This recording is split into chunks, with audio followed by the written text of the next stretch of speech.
Hey, welcome into the Monday edition. Robby and Rexrode, 102.5 The Game, presented by Green Ventures Landscaping for homes and businesses that want to stand out, not blend in. Visit greenventureslandscaping.com. Live from our Busy Bee Plumbing, Heating, and Air Conditioning Game Nashville studios, home of the $99 yearly Beehive membership, where the buzz is always about great service. Robbie Stanley, Ian Safar, Joe Rexrode, back in town. Back at it. Joseph, welcome back. How we doing? Call me Little Joe. Little Joe's back. Thanks for coming in, Big Joe. Little Joey Rexrode back on the case here. That's right. It's good to be back. Missed you guys. I was in 111-degree heat for much of the week, but sounds like you guys had fun. It is a dry heat. That's good. It is a dry heat. So you sweat instantly, so it immediately becomes a wet heat. But yeah. It is technically a dry heat. I do think there reaches a certain temperature where it's like, yeah, it doesn't really matter, man. It's just hot. Yeah. 111 might be that temperature. Yeah, I think there's a sliding scale. Like, like if you were in New Orleans, like would I take Vegas at 111 over like New Orleans 96? Probably. Yeah. Right? Like, so. But yeah, like you get, if it's an oven, if you're just basically sitting in an oven, it doesn't matter too much, but good to be back. Good to have you back. Ian Safar, how we doing? Happy Monday morning to you. Good morning. Happy Monday. Doing just fine, thanks. Nice, relaxing weekend with the fam. Beautiful, well, off and on rain. Got some yard work done and went to the pool. That was about it. Nothing too crazy. It's a good weekend. Keep an eye on the World Cup and stuff. But, yeah, welcome back, Joe. Thank you. I mean, I didn't know what to do with myself. Scotty wasn't playing in the Scottish Open this weekend because he missed the cut. So yeah, he did. Didn't know what to do. Really? Yeah. How's that happen? It's first time in 4 years. I don't know. Got the British Open this week though. Last major of the year. Let's go. So if Scotty is out, you like her. Yeah, it's not probably not. I mean, if it's a major, I'll still watch. Okay. But if it's just a regular old tournament and he's out, I'm probably not watching. You could get like other favorite golfers too, right? I mean, like there's no limit on how there's many no limit. I could root for follow. half the field, you know? Yeah. I mean, I do like a couple other guys. Yeah. None of those guys are in contention either. It's like, oh, okay, cool. Good stuff. Who won the Scottish Open? I believe it was Tom Kim. I believe that's who won. Okay. But the fact that I don't know for sure kind of tells you. Yeah, Tom Kim. Right. I think that's right. He won. Yeah. Is that how it normally goes? Scottish Open is like the warm up to the British Open? Is that? Okay. Yeah. And a lot of times the British Open is also in Scotland. Right? Sometimes. Yeah. Okay. Sometimes. I'm learning golf here. Yeah, he was 17 under. He won $1.6 million. Pretty good weekend. That is pretty good. It's not bad. Not bad. We got a lot going on today on the program. Cory Curtis for his weekly visit will be with us at 8 o'clock on the show. We'll have the Rex Rant later in the program. You know, every time Rex Rode's off for a week, you never know what Rex Rant may come about. So I got some possibilities. Looking forward to it. Going up a little bit later in the show. We did a lot of combo rants last week with me and Big Joe. You and Joe duet rants. Kind of a duet. Nice. You know? People liked it. It was good stuff. So we'll take your thoughts in the meantime. 615-737-1025. Joe, you weren't here. It was a week ago today where the U.S. went out there and just did not go well against Belgium. We talked a lot. I mean, Kuharski was depressed in the immediate aftermath of it. Made a video he put out on social media.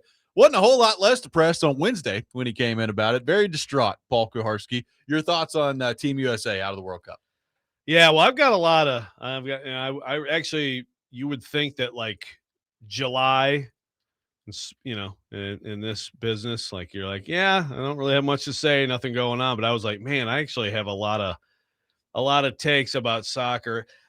One is, I just feel like there's just like so many overreactions in a lot of different ways of this, including like, I think one of the ones that bothered me the most is like, and I don't know what Karski said, but like the idea that watching that game, like, oh, this was all a sham and this team wasn't good. I think the team crapped themselves. I mean, that, when you have three guys who stand there and watch a ball and no one goes for it, and then it just kind of lands, like that's little kid soccer. When you have a goalie who like can't kick a ball as he kicks the grass, like, it's little kid soccer. So there's two goals. There's two of their goals that you gave them. Now, did we oversell? Yeah, maybe some. I mean, ultimately Belgium did beat us pretty soundly, previously and all that stuff. So, like, was it a little bit oversold on the whole? Like, this team could really make a run? Yeah, but the team did not perform, and I do believe that all the stuff that happened leading into it, with Balogun getting last second, I think there's a psychological impact. I'm not trying to make excuses for him, but I just feel like you went from everybody's darling, you're the host team, all this momentum, to, oh, everybody hates you, you're cheaters, you benefited from FIFA's corruption, blah, blah, blah. And I mean, these guys have phones. I think that there was an impact on them. Again, I don't want to make that be an excuse, but that whole thing, like, fine, whatever you want to say about that decision, why does it have to be the 11th hour? And by the way, does that not hurt the team if you've been preparing the entire time to not have him, to all of a sudden be, oh, never mind, scrap all that, he's back in? Right? I mean, given the choice, I'd probably take him back in there. But yeah, I hear what you're saying. For right? sure. Oh, I would too. But I never saw that discussed. It's like there is a little bit of and it's for Belgium too. I mean, Belgium has to quickly adjust to that. But I just think that whole thing being 11th hour like it was not good for anything. It was not good for the team. And then, a lot of stuff that we talked about, which I even said, but as I have read there's been some interesting stuff. I think every 4 years, we always have there's similar pieces about youth sports here, which we talk about all the time, right? Like how in Europe, it's like, if you're good, basically you're going to go to an academy and they're going to pay for all your stuff and they're going to develop you. And here it's like, it basically, if you have more money, you have more likelihood of getting, that sucks. It's an unfortunate system compared to the rest of the world. So I buy all that. I also do think that, and we talked about it, but I think it was oversold a little bit on the whole. Like, what if our best athletes, played? Like, again, the best probably soccer player ever is not an impressive athlete, right? Like, is Lionel Messi an impressive athlete? He's shifty. He's smart. Yeah. Yeah. But I think that we don't think of soccer enough like baseball, right? Like, John Kruk was a great baseball player. I mean, John Kruk, like, the dude, there's no kind of athlete. There's a skill, whatever, foot-eye coordination. Is that what you call it? Sure. That's what we're going to call it. Yeah. But it's just like in hockey too. Is it always the absolute greatest athlete, or is it someone who just has a little bit of something with their hands, has that little bit of extra skill or feel? Yep. Right. So, and I think sometimes we just think, you get a bunch of 4-3 dudes out there will kill you. I don't know. I mean, it wouldn't hurt. More of our top athletes in soccer, would it help? Yes. But also, like, Harry Kane, should be doing someone's taxes right now, and he's one of the greatest soccer players ever, right? That was kind of Kuharski's point, is like they didn't get out-athleted in the game. Yeah. Like, it wasn't like the athleticism was a problem. Now, if you want to talk skill and touches and being able to connect 4 passes together at some point, then that's but that's not athleticism. That's skill level. And there's different, and there's clearly still the way to go. And look, people are bashing Pulisic, and I get it. Like, he was a no-show basically in the World Cup, and I don't love hey, he was really hurt after that always comes out after this stuff. I don't love that stuff. If you're healthy enough to play, you don't really get a whole lot of free pass from me on that. Yeah. But I think Pulisic, in our mind, it's like, okay, he's our best player. He's really, really good. And you look at him compared to some of the other guys that are best players on some of these teams, it's like, well, he's not in the same stratosphere as those guys. So there is that you have to keep in mind too. Like, agreed. Athleticism and skill level that we're seeing from some of these guys are not really the same thing. Yeah. And so I agree. Yeah. Pulisic got buried, and I think he doesn't help himself, like some of his interviews and stuff like that, and even what he said after, well, at least I can rest now. Like, really? You just say that? Great. Yeah, no. Good for you, buddy. I thought Carly Lloyd, I appreciate her coming out, but then I do think the piling on him got a little bit excessive, but I agree. He is. I don't think Landon Donovan's getting a Christmas card from Pulisic anytime soon. Yeah. By the way, have you noticed? So I'm trying to think if people, I guess it's one of those things that, would people even know what I'm talking about? I guess probably not. But Robbie Boren, formerly of the Titans. Yeah. He and Landon Donovan have the exact same voice. No, they have the same voice. Same voice. It's a lot. Yeah. I'm like, is this Robbie Boren on the call? It's crazy. I need to mention Good job, that. Robbie. Way to go. I think he's a big soccer guy too. Like those guys. Yeah. yeah, the Pulisic stuff got a little crazy, but you're totally right. Like, that's our best guy. Well, look at some of the best guys of other countries, It's not comparable. Yeah. So anyway, that's a lot of I think that's most of my soccer takes. I mean, it's it's disappointing the way it all went down. But I do think that, like, I really do think that we could have beaten Belgium. I really do. And then probably not beat Spain. And that's about so one more win. I think you feel good about the whole thing. The way the loss came down. I just saw a lot of like, see, this team was way better than us. I'm like, I don't know, man. Maybe, but like when you make some of the mistakes we made in that game, you just don't even give yourself a chance. Now, granted, when they came right back and scored after the equalizer, that's one of those, that's one of those where you're like, yeah, that's just a better team. I wasn't worried. Like, honestly, I wasn't. And I said this last week, when it was 2-1 at the half, I was like, yeah, okay, they'll be fine. And then they came out the first 15 minutes after the half. We had the ball the whole time, and I thought they were going to tie it.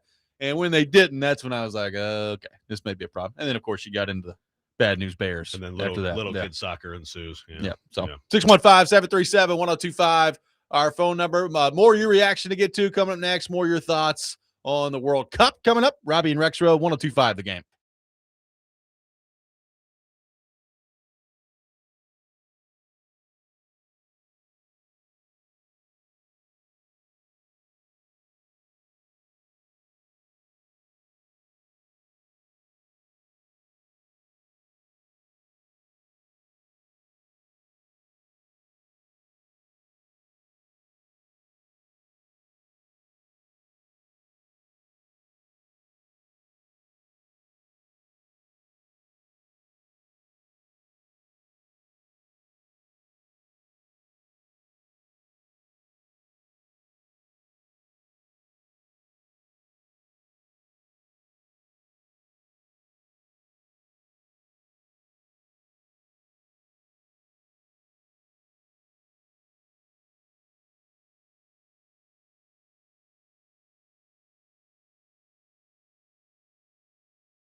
Welcome back in, Robby and Rexrode, 102.5 The Game. Taking your thoughts at 615-737-1025. Brian says, no golden boot for Pulisic, just a medical boot. Nice. Two different ones. There you go. That's right. Not the one you're looking for there. One texter says, USA shows no promise of ever making it out of the 10 to 20 range in the world. We'll see. I mean, I guess that depends on how you look at it. Like, because I'm largely with you from this standpoint. I do think that this was a better team than we've had. Like, it's certainly more exciting to watch than we've had before. And people, in the aftermath of the loss to Belgium, looked at it and they said, okay, well, they've got the round of 32 this year, and we got caught up in them winning a round of 32 game. But at the end of the day, they ended up where they always end up, which is the round of 16 and out. And I understand that part of it too. At some point, you're going to have to break through and make a run here. I do think there was a lot of good that came from this, and maybe some of that's just the simple fact that it was the World Cup and the U.S. made a decent run on our own soil, and I think that's different than what we've seen in the past there. So I still think there's a lot of good that came out of it. Are we ever going to be a soccer powerhouse? Like, I'm not convinced of that. Like, I think there's a long way to go before we get to that. I think there's a lot that goes into it. Could you get the odd team here or there that makes a run to the semifinals or something? Yeah, I think so. And that would be great if that ends up happening one day. But I think we're still a long way off from being somewhat a country that looks at soccer and says, yep, you know what? Every World Cup, this team's got a chance to win it. And I just think there's a long way to go on that front. But I also think there's a middle ground between that and never showing any promise of being out of the top 20 or top 16 in the world. Yeah. Yeah, I mean, I think we've gotten better. I do think this team was better. It's on the way it ended changes how that's viewed. But I mean, like you said, we had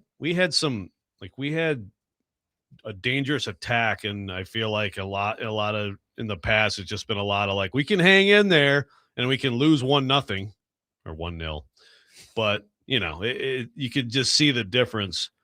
I don't know. I mean, that's the thing is now we move into, okay, it's about football season and the World Cup is 4 years from now. So pretty much while these other countries talk mostly about soccer, care mostly about soccer all the time, 24/7, that's not us. But I think there's progress. Yeah. Are we ever going to flip our youth sports situation to where it's not just completely, squeezing every dollar out of, I doubt that. So, I don't think we're going to see some European style soccer academy thing. I know that some kids get sent over there from here and things like that, so that's not going to change that much. I think something like this has to be interesting to the youth of America. I think there's still more participation, so more athletes that could have gone into something else will pick soccer. And then, can you get lightning in a bottle? I mean, is it impossible to think that we could, have a couple more real difference makers next time around, along with some of these guys 4 years older? I mean, I think it could be interesting, but yeah, it's just the passion for this, and it is different because it's like you said, we had it here. So next time, what is it in Portugal, Spain? I think that's right. Portugal, Spain, then a little bit in South America, I guess. Next time, I thought it was Morocco. Yeah, Spain, Portugal, and Morocco. There you go. But then, I saw something with matches also taking place in Argentina, Paraguay, and Uruguay. Yeah, there you go. Yeah. That's quite the area. That's spanning a pretty big area. Yeah. So that's different too. I mean, it's just different being here. But I look, I'm excited about the World Cup semis and stuff too. And I can't say in the past that, I've kind of faded out when the U.S. lost in the past a lot of times. So what does that mean? Is that true for more people? Does that matter? Does that mean anything? No. I mean, I can only speak for myself. I'm not going to be watching. But I do think there are people like that. It is interesting. I mean, the betting favorites heading into the tournament were France, Spain, Argentina, and England. And here we are in the semifinals. They all made it. There you go. So that's is that good? Is that bad? I don't know how to view that when it comes to the World Cup. I mean, I guess if you're somebody that likes seeing the best teams compete for a championship, well, you got it here. I mean, those were the 4 betting favorites heading into this. Yeah, it's like I mean, I would compare it to like if they were all great in a particular year. That thing is they aren't all often. Like Kentucky hasn't been good, but like if you had Duke, Carolina, Kansas, Kentucky in a Final Four, but also like in that year they're all really good. That's basically what this is. I don't really know what to make of it because like every time I watch France play, I'm like, geez, these guys are really good. And then every time I watch Messi play, I'm like, well, he just never allows them to lose. So I don't know what to make of all that. I mean, that's my guess on what the final will be is France and Argentina. I could be wrong. I think that's probably a good guess. Spain. Yes. I mean, I'm interested, like, so I think that's, again, just for me, at least, it feels like it'll be interesting to see. Cause obviously the numbers have been absurd on some of these things. I mean, some of the, like the US Belgium game, the numbers were like what, like NFL, like championship game stuff, right? Like that's, if you combine like Telemundo and Fox. Yep. So that's pretty big time. But yeah, what about this now? That'll be interesting for me to see like how much interest there is still in this. But I am like, you get into like watching Mbappe play and, Kane and Bellingham. And obviously, like you said, I mean, Messi is just, it's insane to me how he like just gets shots off, I saw a like stat. out of these angles that I'm like, oh crap, he just missiled that somehow. I don't know how much different this is than like your normal soccer player, but I would have to guess pretty significantly. But I saw a stat, I think it was the Athletic somewhere. It was like they've tracked all the player movement and all these things. 65% of the time so far in the World Cup, Messi has been walking, just walking out there 65% of the time. And then he just lulls you to sleep and boom, there it is in the back of the net. That sounds like such a high number. I'd like that. I'd love that. I'd love that in comparison. But that was the number. 65% of the time he's been tracked, he's been walking out there, just kind of moseying around. All of a sudden, Sunday stroll out here. He does. So when he turns it on, though, he does have like the change of direction and he's got bursts. Yeah. Well, the thing that always stands out to like he needs like a half an inch of room, and he's going to get the shot off, and probably a dangerous shot off. And I think that's what, for a very novice soccer observer, that's what makes him different than everybody else watching. It's like he needs about a little bit of room, and then that thing's in the back of the net. It's like, wow, nobody else can really do that, huh? It's pretty incredible. Yeah. Yeah. I mean, it's because I always, it's like you compare to different things. So, okay. So like an Ovechkin or something, right? Like it's kind of similar. Where it's just like, the shot is just absurd. It's just it's different than everybody else, So, but I'm kind of excited about these, but then when that goes away, I'd like to hear from anybody who through this now is going to like pick a team. I mean, I was talking to some coworkers last week. Like, yeah, you should actually check out. Actually, Bundesliga is better. Like, check out the German teams. And I'm like, I just don't think I'm going to check out any of it. So I'm excited about this, but that's probably where I'm going to stop. Or other people out there going to, become full-time soccer watchers. I have really enjoyed watching the games and sort of trying to, like look at the structure and the shape and some of the strategy involved. And kind of, I feel like get the nuances down a little bit more. I said this last week though. Like, I don't think there's anything wrong with just being a World Cup observer, like enjoying the World Cup. Like, that's where I'm at with my soccer fandom. And frankly, like, I don't know that it will ever get beyond that. Of like, I really like watching the World Cup. I think the way they do it's cool.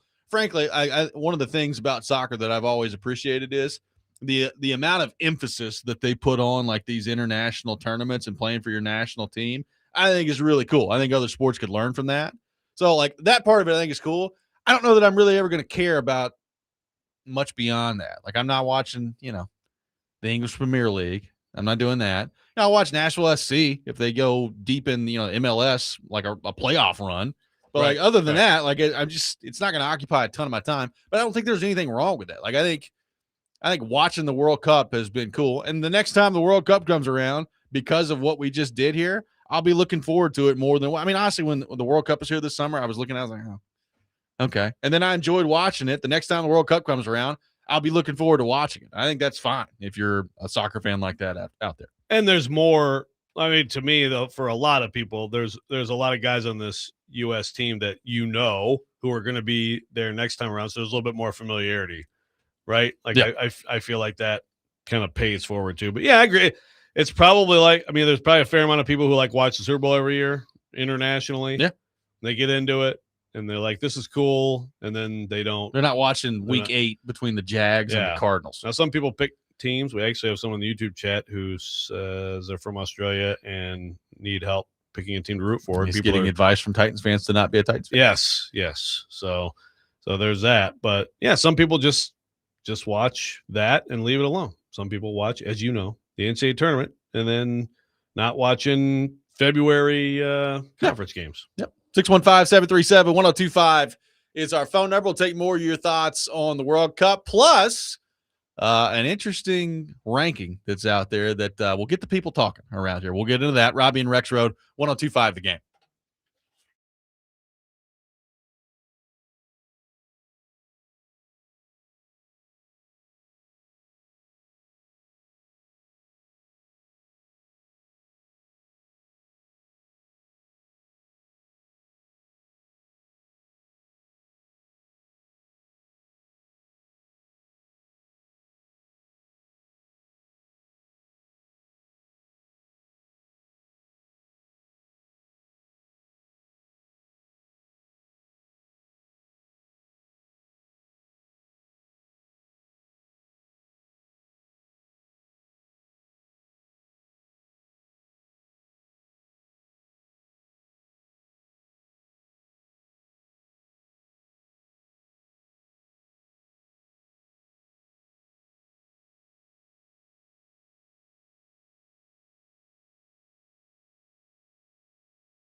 Welcome back in, Robby and Rexrode, 1025 The Game. It is Reaction Monday, brought to you by Pella Windows and Doors of Nashville. Taking your thoughts and your reaction at 615-737-1025.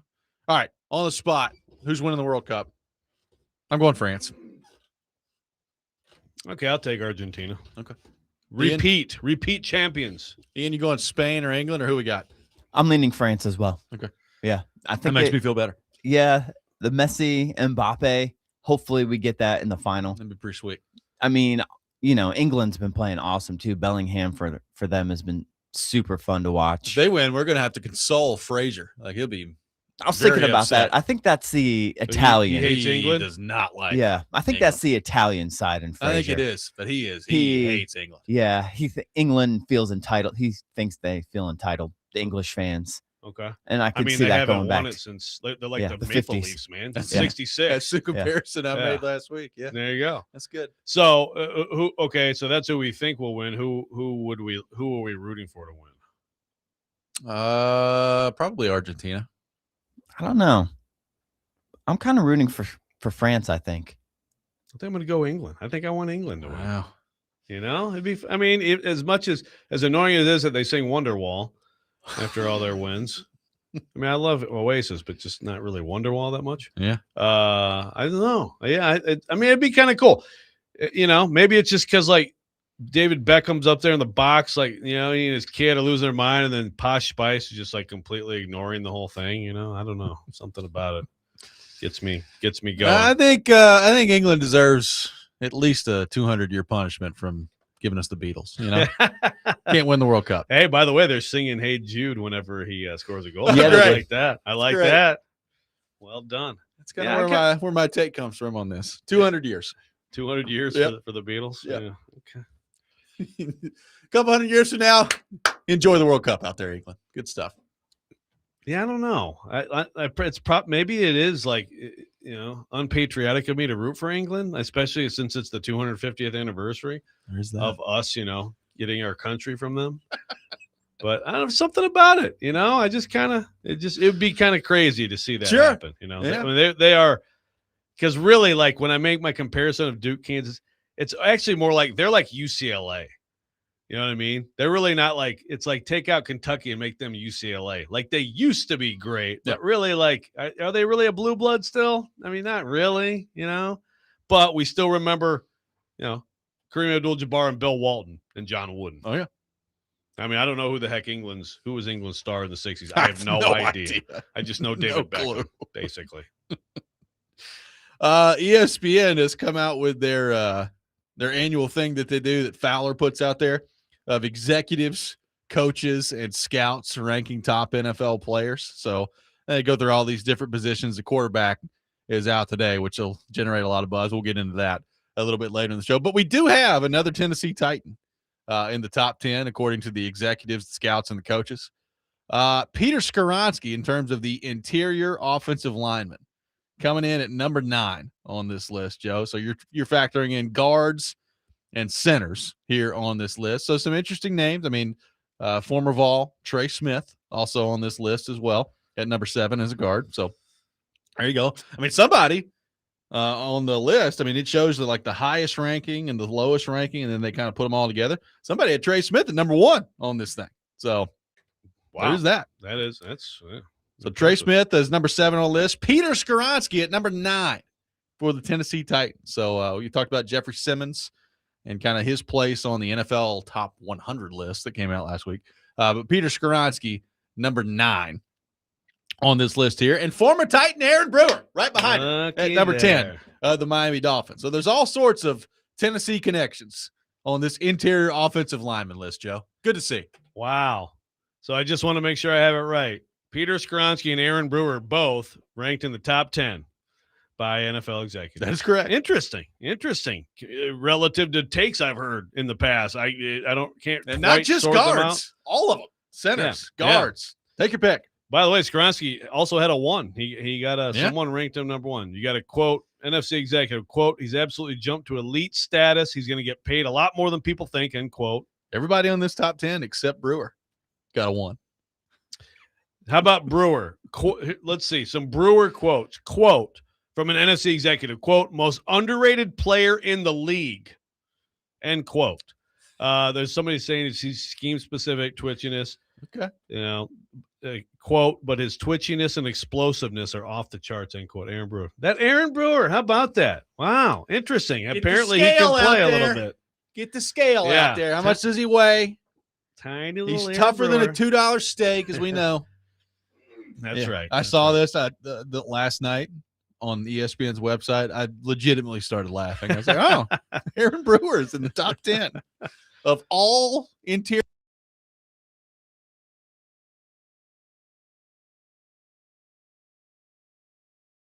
maybe not. I don't Maybe know. People don't think about interior offensive linemen all that much. So maybe Aaron Brewer is the most underrated player in the league. I mean, look, I seriously have no idea. He was fine here. He was fine. Some people lost their minds because they wanted to measure him every day, but he was fine. Yeah, he's obviously better than some people think. Yeah, that does seem like that's a heck of a quote. That's a heck of a quote. Most underrated player in the league. But yes, as far as Skoronski, that's everybody keeps talking about he's gonna get paid more than people think. I think at this point, people around here are conditioned to expect he's gonna get paid about exactly what I think. Yeah, exactly. He's gonna get a huge number that you'd be like, whoa, an offensive guard, and it's like, yeah, it's the NFL. It's kind of how things are going. Yeah. Linderbaum is on here at number 8. So the massive contract that he signed over the summer, 3 years, $81 million to now be the center for the Raiders. So he's at number 8 on this list. And again, like that's the thing about the interior offensive linemen. Like you get into like running backs and receivers and quarterbacks, and you're not going to find as many people who have like a first place vote in this thing. You get into interior offensive linemen. It's just like, yeah, take your pick out there. And I think this is, I don't know, this is probably one of the most difficult position groups in the league to properly identify here and rank. Yeah, there's a lot more probably what your team has seen, Right. maybe in your division or whatever, and personal experience. But yeah, you look at Linderbaum, who also had a 1. You got people saying very few at center position can do what he can do. Getting to the second level, great communication, and you think about, man, if the Titans would have been able to put Linderbaum and Skoronski together. Well, you'd certainly be feeling a lot better about the interior of the offensive line than we feel right now. Now, allocating all that money to do it, that's where the debate comes in, but right, you'd be feeling a lot better about it than what they've got at the center spot right now. By the way, if you're wondering who the number 1 on this executive scouts coaches list is, it's Tyler Smith, the guard from the Dallas Cowboys. So there you go. And still, I'm actually surprised he's quote unquote only 30, but Quentin Nelson, Indianapolis Colts, he was 3 last year. He's 2 this year. There's a guy who, there's an example of, and I think people at this station also had issues and had a lot of fun with the Colts picking them where they did. If you pick a guard where they did, this is what you hope for, right? So is this Skoronski breaking into the top 10 on this little list here? And I would assume a payday at some point here in the not too distant future coming. Does that justify being picked at number 11 in your mind? Well, yeah, I think every time we talk about this, I always have to be like, okay, wait, let me go back to that draft and look at it and who they should, right? Because that's if we're going to go in retrospect, then who else would they have taken? Ultimately, I got one that stands out to me that they could have, but everybody would be doing that right now. Yeah, go ahead. That would be Jackson Smith and Jigba. Yeah. Well, we've talked about that. Yeah. So, and what, he went like 30th, right? He went 20th. Okay, he went 20th. Yeah. It's getting closer. It's like if he's gonna be a great player, if he's gonna end up being a multi-year whatever. I know Pro Bowler has its limitations, but if he's gonna continue to get better from what he was, again, he's 24 years old right now. Yep. And he's gonna stay healthy and he's gonna be an anchor of your offensive line for a decade plus, then sure. I get the idea of a non-premium position, an interior offensive line that high, but that's what you hope for. So he still has to keep doing that. He has to stay healthy. He has to validate this big second deal he's about to get. But if he does, then sure. Jahmyr Gibbs taking it 12 right after him. Yeah.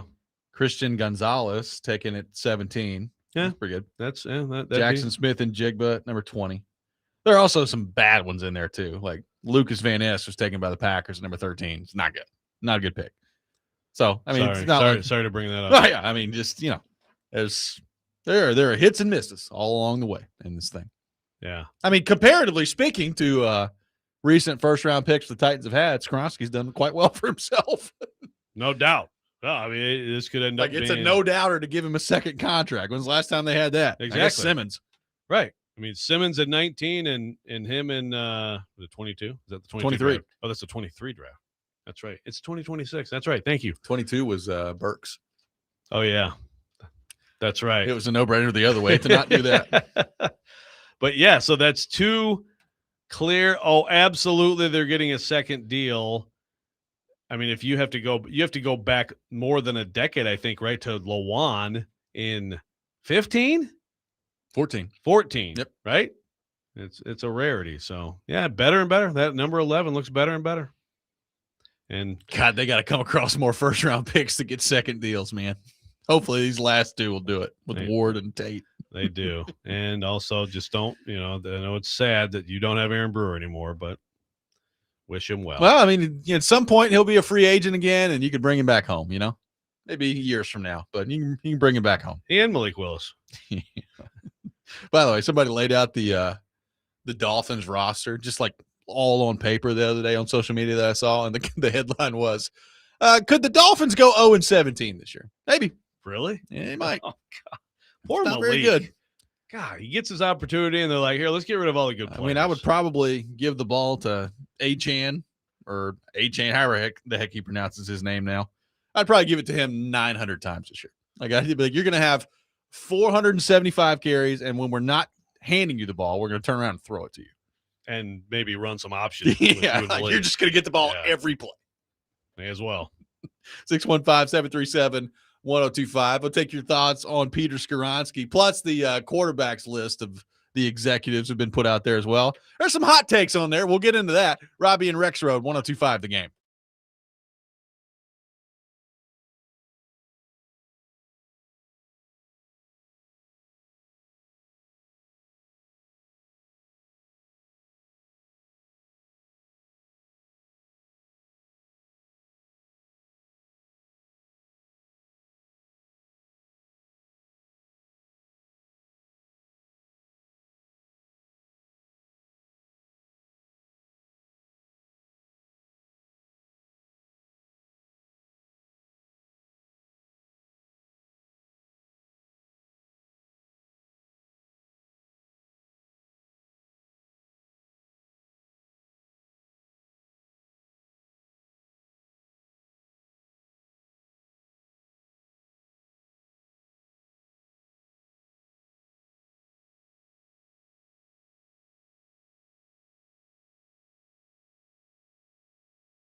Welcome back in, Robby and Rexrode, 1025 The Game, taking your thoughts at 615-737-1025. We mentioned the interior offensive line that the executives, coaches, and scouts have come out with. It's Fowler puts together. And by the way, like I like these lists. Usually the list stuff bothers him. I'm like, okay, whatever. Who cares? Like so-and-so's put their random list together. It's list. It is a little bit more of a, I guess, a talking point when it comes from people inside the league.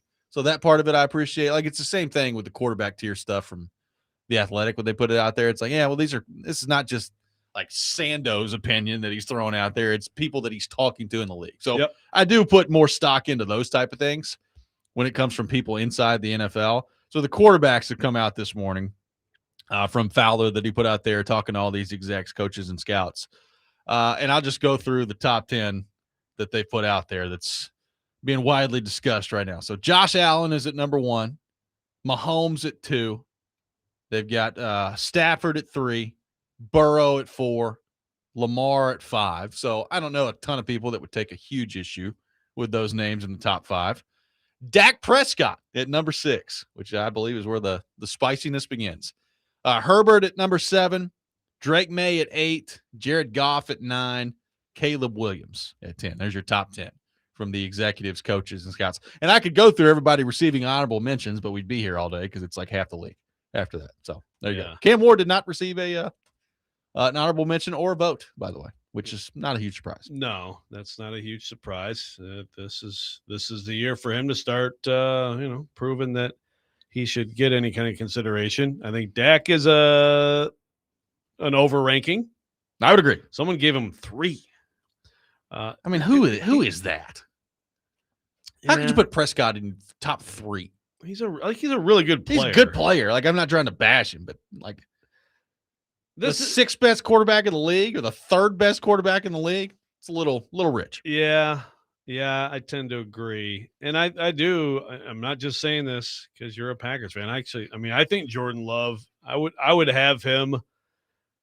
Like, I would have Jordan Love. I mean, I would have Jordan Love ahead of Caleb Williams. I mean, call me crazy. I understand the ceiling, the tremendous potential and possibility for Caleb Williams. I understand that last year he started to actualize that. He made some incredible plays. That throw in the playoffs is unbelievable. I still would take the steadiness right now if I had to win a game of Jordan Love. Or that's the thing. Like, how do you frame this? Is it that? Yeah, I don't know. If I had to win a game, I'd take this guy or this guy.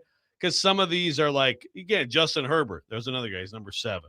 We all agree he has the talent. We all agree everything you want in a quarterback, he has it. But then he comes up short in the big moments over and over again. I mean, and frankly, if you're going to talk about that, then Josh Allen number 1 is yeah, exactly. You can contend with, right? I think it's something to contend with. I mean, I think quarterback, there's so much nuance that goes into it that you're going to find different people that view things differently. I mean, like even Burrow at 4, I get it because I understand how good Joe Burrow is, but Joe Burrow's never on the field. Like that's a big problem. That's part of playing the position is you have to be available. Now I get it. I mean, the last time we saw him on the field for a full season was a couple years ago, and he threw for like 5,000 yards and 45 touchdowns, and he was unbelievable. So nobody questions how good he is. He's just, I mean, he talks about with Lamar Jackson durability concerns. It's like, well, yeah, I mean, Joe Burrow's got a lot of durability concerns too. I mean, that's the one thing I'll say for Dak is the last couple of years, he's just been in there. He's been playing every time.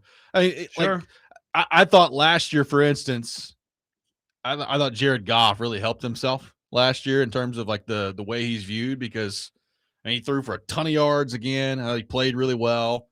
And the offensive line wasn't what it has been for them. He lost his offensive coordinator, and he still came in and played really well. So, like, I've got no problem with Goff being at number 9 here. But I think the biggest person on this list that should have a gripe is Sam Darnold. Dude just won the Super Bowl. The last 2 years he's put together, I mean, just go look at the numbers. The last 2 years he's been really, really good. He's quarterback back-to-back 14-3 teams and has won a Super Bowl. And he can't find his way into the top 10? Okay.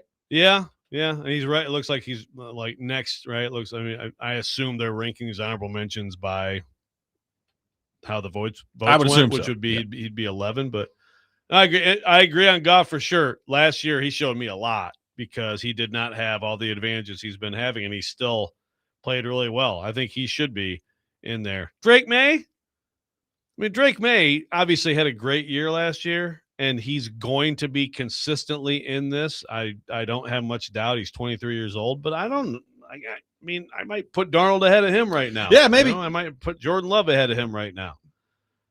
I mean, I just think, like, some of this is obviously, look, by the way, I saw some amazing takes while I was off on people talking about Joe Montana as a system quarterback, maybe the most underrated player in NFL history. I'm like, I'm not even saying that, but my goodness. There you go. It was with Tyler Dunn and his podcast. I was like, holy cow. But anyway, I think some of this is like, and maybe some people are knocking Darnold for this, but some of this is just so much of like your situation, your situation helping you or hurting you in some of these cases. I would say with your thing on Burrow, I agree. It's one of as far as durability, I mean, it's a huge concern, but also it's just like when you're ranking teams going into the season, you assume health. You know that there's going to be injuries, stuff like that, but like all you can do is just assume health. So like I still would rank him way up there. Yeah, like if you can promise me he's going to be healthy, then he's probably top 5 quarterback. That's been a risky promise to make over his career at this point. I mean, like I said, what this really shows me is I think there are 5 upper crust of the upper crust guys. And then beyond that, it really starts to get into a bunch of guys that are kind of all there together, right? Like I think you could put Darnold in the mix in the top 10, Love. You could put, Jay Daniels is on this. He didn't do much last year, but he's hurt. But his rookie year, he was awesome. Like I think from about 6 to about 14 or 15, there are a lot of guys that maybe are not necessarily interchangeable, but are kind of all in that similar mold. And I think they're like the elite of the elite. Everybody pretty much agrees is the 5 that are listed at the top here. Yeah, and it's interesting with Matthew Stafford. So all those, let's see, did all those guys get up top? Yeah. Allen, Mahomes, Stafford, Burrow, Lamar, they all got number 1 votes. Yep. I think they're the only ones who, those are the 5 who got number 1 votes. Stafford's really interesting because, first of all, I mean, at this point, I don't think there's any question that he's a Hall of Famer. We had that sort of argument a few years ago after they won it, right? Like, wow, he actually might have to be in the discussion. Well, now he's added in a league MVP to the mix. Yeah. So it's hard to argue otherwise. He is 38. Is he, it's hard to argue with what he did last year. I still somehow in my mind feel like, Allen Mahomes, Burrow, Jackson are like a higher level of QB than him, but maybe. Well, maybe, but also like you brought up situation. There's nobody in the world that's got a better situation than him right now, right? Right. And that's got to. I mean, you're throwing to Puka Nacua and Devontae Adams, as long as he keeps his head on straight. Yeah, exactly. I mean, you got McVay running the offense. You've got that defense now with Myles Garrett. I mean, it's a heck of a situation for him to be in heading into this year. No, like I might He might be an MVP. Bet on him as much as anybody. Is he maybe I don't know. Maybe I'm. No, I hear what you're saying. Like I think it's a good I mean, look, I'll be honest with you. Like, what is Lamar going to be this year? Yeah. I don't know. Well, he got a 1 and he got an unranked. Yeah. Among all these guys, you look at the other guys at the top, nobody else had an unranked. There's still people who really don't like him. It's a great question. And I think it is getting more and more like Burrow with him. Like, okay, can you still play him this way where he's most effective and keep him in one piece? Because he's 29 now. Well, and you bring up Herbert. Like, to me, it feels like every year we have this discussion about Herbert. It's like, okay, everybody views him as like this top guy. And you watch him play and you're like, okay, I mean, I can see it. I mean, he'll make some plays. He's a good quarterback. But at some point, you've got to break through and win some games. Like, say what you will about Josh Allen. I mean, at least Josh Allen has won playoff games before, right? Like, I mean, he's done that. Now, he's not won the biggest games at the biggest moments. And I think this last year was enormous wasted opportunity from the Bills when you have Kansas City cleared out of the way and you go on the road and you lose to Denver and he turns the ball over in the process. So, I mean, there's a ton of pressure, I think, on Allen heading into this year, but at least he has won playoff games. Like Herbert has not. Like at some point, that either needs to change or you need to get him off this list and get him lower, because we put all that emphasis on the rest of these quarterbacks about winning. And sometimes it feels like he just gets a free pass on some of that stuff. And that bothers me. And I think it's put up or shut up time for Justin Herbert, the Chargers, this year. Yeah. Well, the thing is, and I know at least for the Athletic, I don't remember the ESPN one last year, but I mean, I feel like Herbert not long ago has been ranked, like he's been pushed up in the top 5 area by people. And so I guess we are seeing a little bit of a drop, but yeah, if they don't do anything again this year, situation, it's a team sport, but at some point more probably needs to be at his feet. 615-737-1025 is our phone number. 615-737-1025. We'll take your thoughts on the quarterback rankings that ESPN has put out there, plus some more information in the aftermath of the Chris Johnson ALS diagnosis that we'll get into. Robby and Rexrode, 1025 The Game.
Hour number 2, Robby and Rexrode, 102.5 The Game, presented by Green Ventures Landscaping, outdoor patios, landscaping design, lawn maintenance, and more.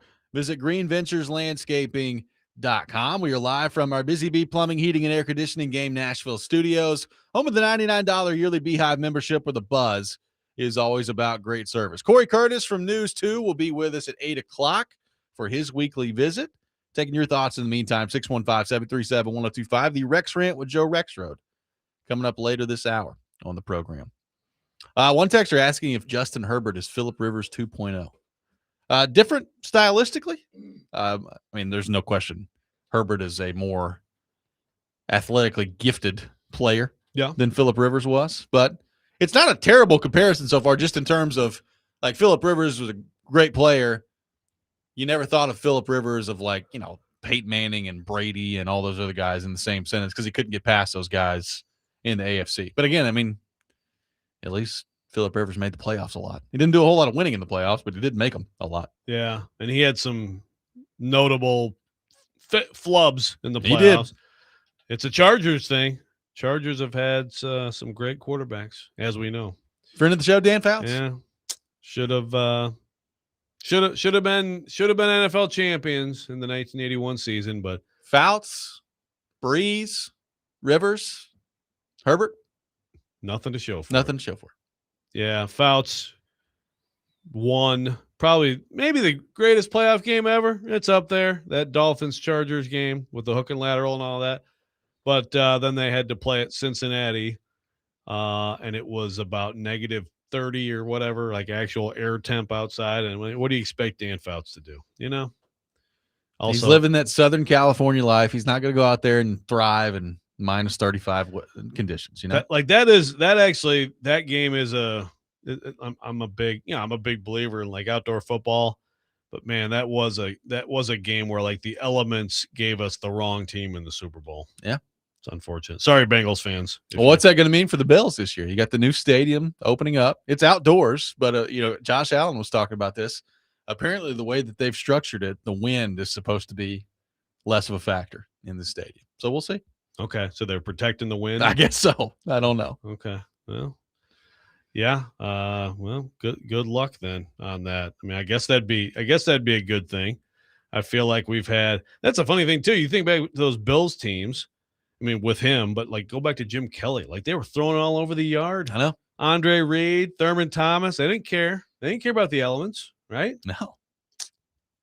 What does it all mean? What does it all mean? It's a good question. Taking your thoughts at 615-737-1025. One more on this quarterback thing before we get into the news story we're going to get into. I'm looking at some of the honorable mentions. Like, it is amazing, like, the difference in opinion after 1 year from Jalen Hurts. Like, Jalen Hurts wins the Super Bowl. They have a bad year offensively last year. I mean, there's no question. They were bad offensively last year, especially relative to the talent that they had assembled there. You had A.J. Brown gone. You got some questions heading into this year, and Hurts is not in the top 10. And if you look at honorable mentions, like, he's way down the list on that too. Just people down on Jalen Hurts, 1 year removed from a Super Bowl right now. Yeah, and let's see. I mean, I'm looking at his numbers. So you're still talking about 3,200 yards, 25 to 6, touchdown to interception. Not to mention, I mean, what did he rush for? I mean, that does matter, right? Like, that's part of your contribution. I guess he only ran for. Well, you're only picking up 2 yards at a time on the, a lot tush of push. Yeah, that tush push. Yeah, doesn't give you. Yeah, it's per carry. I guess he only had 180 yards rushing, but no, I think that's a little bit underrated for sure. Again, the guy we talk about the flip side of this. We're just talking about, can Justin Herbert ever show up in the big game and all that stuff? Jalen Hurts goes to the Super Bowl and dominates it. Just played 2 really good games in the Super Bowl. Yeah. He lost one of them, but it wasn't on him. Wasn't on him. Yeah. No, I think he definitely gets. And then you consider all the stuff that went on with. There's always been the weirdness of the coaching side, and the weirdness of the A.J. Brown stuff, all these things going on, and no, it's very strange. We want to blame Jalen. Okay. Very strange. So, Joe, this study came out last week. NFL players 4 times more likely than the general population to die of neurodegenerative, if I could say that word, it's a long word, diseases. And you're talking dementia, Parkinson's disease, among others. This was released, I believe, last Wednesday was when this was put out there. So it's a study done by a bunch of different outlets, the Mass General Brigham, the Boston University Concussion and CTE Foundation. They've studied over 19,000 athletes, almost 20,000, 19,824 who played in the NFL between 1960 and 2019, including the 1,994 during that time who have died. And they've called it, quote, the biggest retrospective cohort study to date. And they found that the rate of the neurodegenerative death more significant for younger players, those who died before age 60. They had 12-fold higher rates of neurodegenerative death than the general population. So more studies coming out in the aftermath, and this was unrelated to the Chris Johnson diagnosis specifically, but it is coming out in the immediate aftermath of the Chris Johnson ALS diagnosis part of this. So what do you make of this that's now come out last week, just kind of adding to the discussion of all of it? Yeah, obviously these things are independent of each other, but also they're of course related, and it's hard not to take them all together and look around and say, man, and you look around at Marshawn Nealand, who is diagnosed with CTE after his family, donated his brain for research. For people who don't remember, he died by suicide in November at the age of 24. So as we've talked about, and Karski has mentioned, it's like right now, of course, the NFL is bracing themselves and is hoping that the safety measures they put in, and certainly they're significant. Like it is a different game. They have done some things that have made the game safer. They've taken out some of these massive hits that can really be problematic, and yet you're looking at this stuff, and it's just it's not great for the NFL. It's not great for football. Obviously, his story on its own is tragic. Chris Johnson's story on his own is tragic, and we don't, like we've said, there's no demonstrated link there with him and his situation. But all these things taken together, it's hard to me not to look at it and say, man, is anything they're doing really going to make a difference? And then my next question is that, like, at some point, at any point, does that change football? I mean, a team just got sold for $10 billion. Yeah. More accurately, 9.6. 9.6. The Seattle Seahawks, I know they just won it all, but like the Seattle Seahawks, think about like the brands and the commodities in this league. Where do you list them when you start listing off these? I mean, there are certainly, I can name several that I would list before them. Right. So, like, on one hand, like things could not possibly be going better for football, right? Like, it's just the money is just printing itself, and the league is, again, maybe they're making some mistakes with some of the things they're doing, but they're doing well. They're doing real well. And then you have these things that come out sort of like bang, bang, bang, and you're like, is it at any point, like, is football in danger? Is football in jeopardy? It's a great question. I mean, my immediate response is no. Certainly not anytime soon. Like, I think one of the big things is going to be like over, and I'm talking decades here, that you're going to have to track this over the next 40, 50, 60 years. Do parents looking at the sport say, I just don't feel comfortable with my kid playing? Like, does that happen long enough where it starts to affect the NFL from the standpoint of we have to change things up here? Because I don't think we're there yet when it comes to like the NFL making decisions to change it up. And look, I understand people when we get into these discussions, I get it. Like, there is some level of not necessarily like these guys know what they sign up for. They know the risks. Like, yes, that's true to a certain degree, but there is some level of like, I think we've been talking about CTE now for so long over the last 10, 15 years. And there have been, like, they've changed up the helmets. You don't see the same over the middle of the field hits that you used to see in the game. Like, I think if you're wanting to defend the NFL and defend football, there are things that you can point to that you just couldn't point to in the past. So I also think that factors into this discussion of like, what else do you want them to do, right? Like there's always going to be some level of violence that you're at risk of when you're playing this game. But I think long-term effects of like viewership numbers or changes from the NFL that are significantly affecting the game, I still think we're like decades away from that. Yeah. A-Dub on the YouTube chat said youth football numbers are already lower these days, so it's starting. Yes, but like you say, go back to when CTE and all these things were in the early stages of, concussion movie with Will Smith. I mean, all these things. I mean, there were people at the time like, oh, football's about to die. And it's like, well, you can have lower youth numbers and lower participation. What you don't have right now is lower interest, even for Correct. people who don't play. Again, the numbers tell you what they are. Like, you don't have to play the sport, I think, in this country to be invested in it as a fan, as a spectator. Well, and I would also say, just building on that real quick, I'd have to look into this, but my suspicion is the youth football numbers may be lower in terms of people playing tackle football at younger ages. I guarantee you the flag numbers are way up. Yeah. And when do those people transition from playing flag football to tackle football? Not all of them will, but some of them will as they get into middle school and high school. Yeah. Yes. And as we've discussed before, like people are doing that later. They're having their kids play tackle later, but that's not okay. That's fine. That's not going to. One thing that people did say way back when, and as I look at this stuff, I think of it again, is at some point the subconcussive hits up front are the things that are going to like that hasn't changed. The only thing that's changed is that you do less in practice. Yep.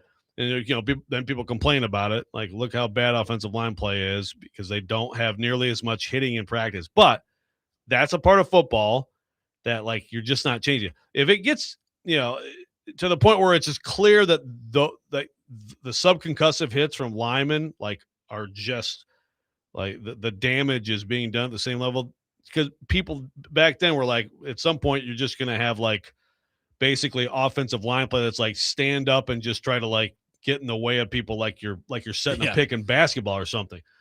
Okay, well, if that's the case, first of all, a lot of people hear that and say, well, that's not football. Okay, well, what if that is the case? What if it gets to the point where like that's just it's human cruelty to not have that as a rule? Do people still like football? I don't know. That's a good question. 615-737-1025, our phone number. We'll take your reaction to this story that we've thrown out there. Is football in any long-term danger with some of these studies and reports that are coming out? More coming up next. Robby and Rexrode, 1025 The Game.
Robby and Rexrode, 102.5 The Game. This Sunday, 102.5 The Game will have live coverage of the Borchetta Bourbon Music City Grand Prix race at the Nashville Superspeedway. Coverage beginning at 5 o'clock, brought to you by Hiller Plumbing, Heating, Cooling, and Electrical, and Big Shots in downtown Nashville. Taking your thoughts on our phone and text lines. Let's welcome in Chris in Brentwood to the program on the phone line, driven by WilsonCountyHyundai.com. Chris, good morning. Thanks for calling in. Hey, morning, guys. Thanks for having me. Appreciate it. So my son just got done playing Division I football, played at Louisville, tight end, 6'4", 250, 245. I can tell you with confidence, he's been playing since he was 8 years old. I'm thrilled he's not playing anymore. The injuries were spiking everywhere. And I'm starting to see safeties that look like linebackers at 210, 215, and they're just getting faster and stronger. You're seeing the retirement age start to get into the 28, 29-year-olds in the NFL. I think that trend's just going to continue to spike as well. So I wanted to share that. And that trend of guys that are finishing their D1 careers, not going on to NFL tryouts or camps or even getting walk-on invites for practice squads, all that's really trending down on guys that are leaving after finishing their D1 careers. So I appreciate you having me on. Yeah, thank you, Chris. Appreciate the call and perspective there. Yeah, I mean, I definitely understand it. Like as a parent, like, you want to see your kids do well. You want to see your kids do whatever they want to do. There's got to be like a little part of you when they decide to stop playing football. It's like, oh, good. Like I don't have to watch my kid out there, getting crunched every play. There's got to be a little bit of relief from that. Oh, I can attest to it. Got a freshman in college this last year who was at times depressed that football was over. And we talked about it a lot because high school football, it was an incredible experience. And he really he was possibly considering playing like D3 and he possibly considering walking on, had a back injury, and that kind of made it a non-starter anyway. And honestly, I hope he just doesn't think about it anymore. Yeah. I mean, I hope we're past it because as great as it was, and again, I think it's an incredible experience for people who can play college football and play professional football. But yeah, you do worry. You're a parent, you worry about that stuff. Absolutely. Because there were some hard hits. Yep. The kid played linebacker and so yeah, you have to take all that into account as parents and so moving forward, it's like I think that there's always going to be certainly when you talk about the rewards here for playing this game, there's going to be people who are like, I understand the risk and I'm going to do it because obviously if you're at the highest level of football, again, if you can at this point and really I actually wish we asked our caller here, because I don't know where he was on the depth chart and stuff, but if you're like a Power 5 starter now at any position, you're going to not only have a scholarship, you're gonna get a couple $100K, decent money, $150K, something like that.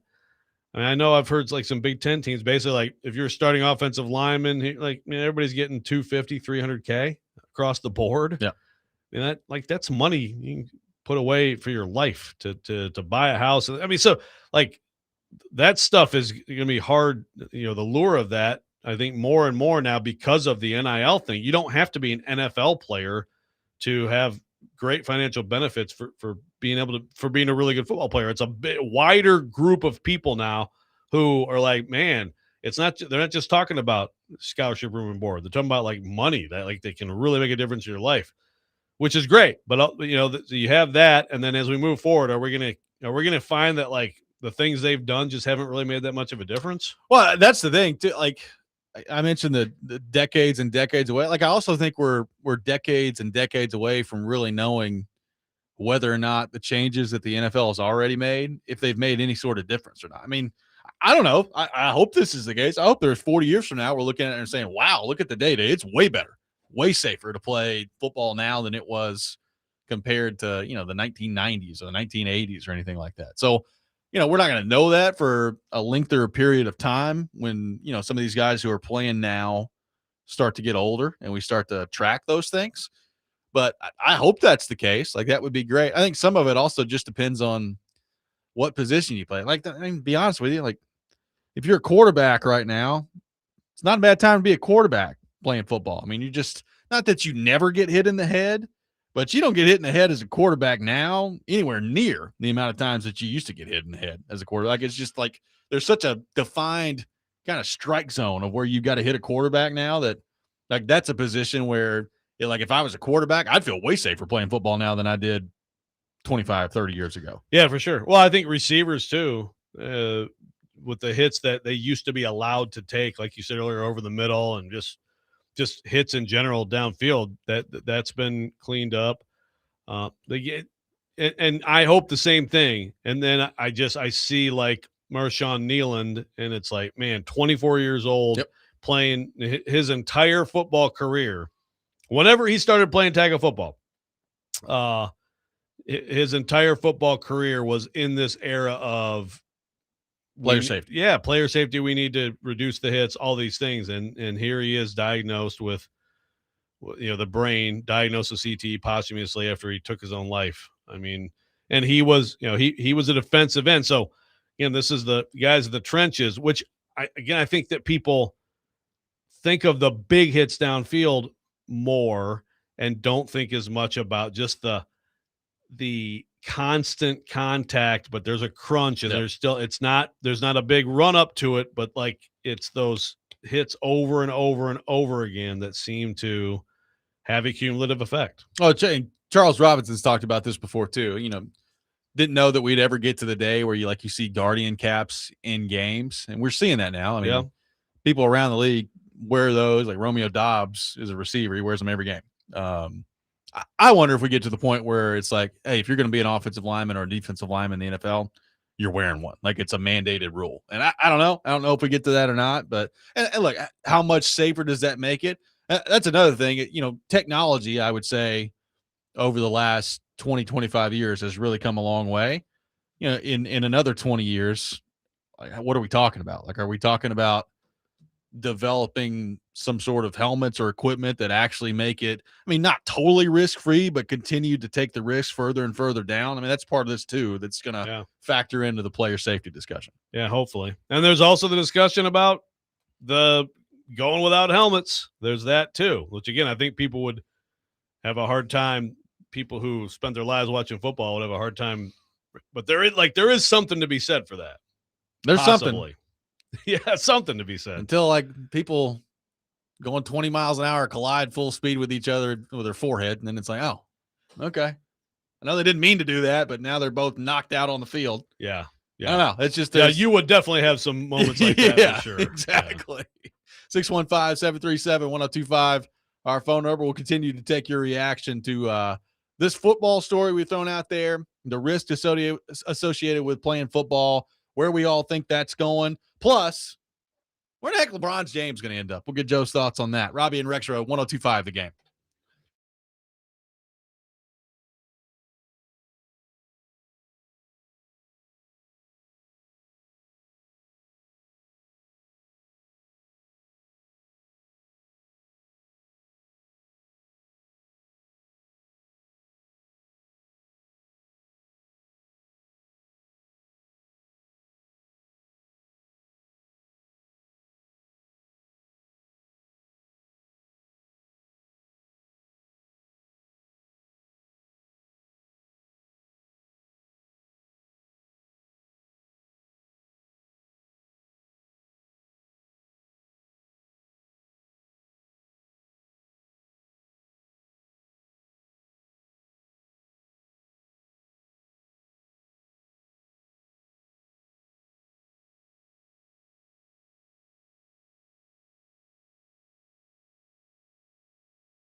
Football offseason coverage on 102.5 The Game, presented by Tennessee Brew Works and Parman Tractor and Equipment. We'll have the Rex Rant with Joe Rexrode coming up here in about 13 minutes or so on the program. Cory Curtis at 8 o'clock. Taking your thoughts in the meantime, 615-737-1025. We threw the question out there where LeBron's going to end up. George says, I think it'd be fitting for LeBron to end up in Memphis after dropping a major dump on that city earlier this year. I would rank Memphis just behind, I think, retirement for the next possible destination for LeBron James in the NBA. Yeah, like he actually does have a choice here. So yeah, he's not he will not be doing that. There are several places he will not end up. Memphis is one of those places. Yeah, like you toss in the Indiana Pacers, probably not going to be there. Sacramento, probably not playing there. A few teams on the list. New Orleans, he's probably not going there. I'm a little bit just I was just hoping that the Warriors thing was real, and Draymond opting out was like because they'd all been talking and that's what the way it was going to go. It just doesn't seem like that's going to be it, huh? Doesn't seem like it. Philly, Minnesota, Miami, Cleveland. It kind of feels like it's going to be one of those.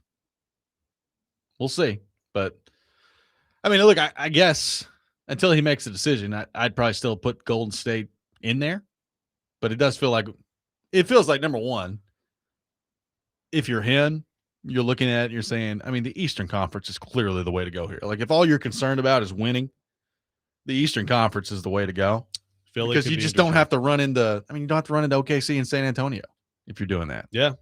And like Philly makes a lot of sense from just a purely a basketball standpoint. Now, does he want to play in Philly? Does he want to live in Philly? I have no idea. I'm sure all that factors into it as well. But basketball-wise, Philly makes a lot of sense if you're LeBron. Yeah, I agree. If he's I'm reading like David Aldridge wrote a column making a case for Minnesota for him. I will say, like, just in terms of the upside, it could go either way. I mean, it's a high floor, high ceiling situation there.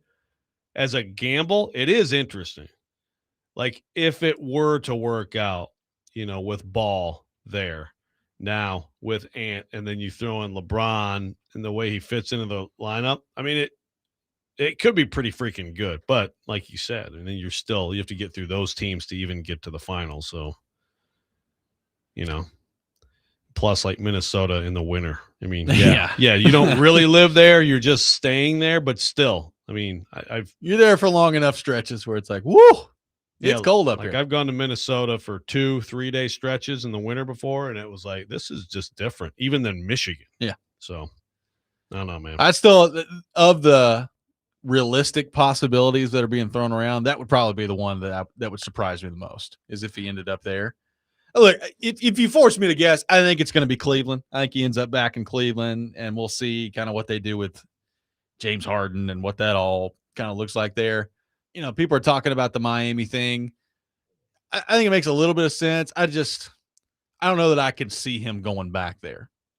Not that the relationship with Pat Riley and all that is just like totally damaged. Like, I think they've moved past like the hiccups that they had to close it out there. And one day they're going to, they'll bring him back and they'll retire his jersey and all that stuff. I don't know that I could see him going back there. Like, I think it's Cleveland or Philly is where he ends up. And Cleveland would be my guess, just to close things out there. Kind of feels like the fitting last chapter of his career. Yeah, no, that would be, however it ends up. I mean, that would be somewhat poetic.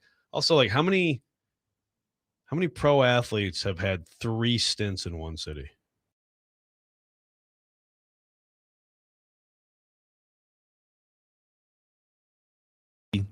Impactful stints. Yeah, I mean, this last one will be like a year, probably, right?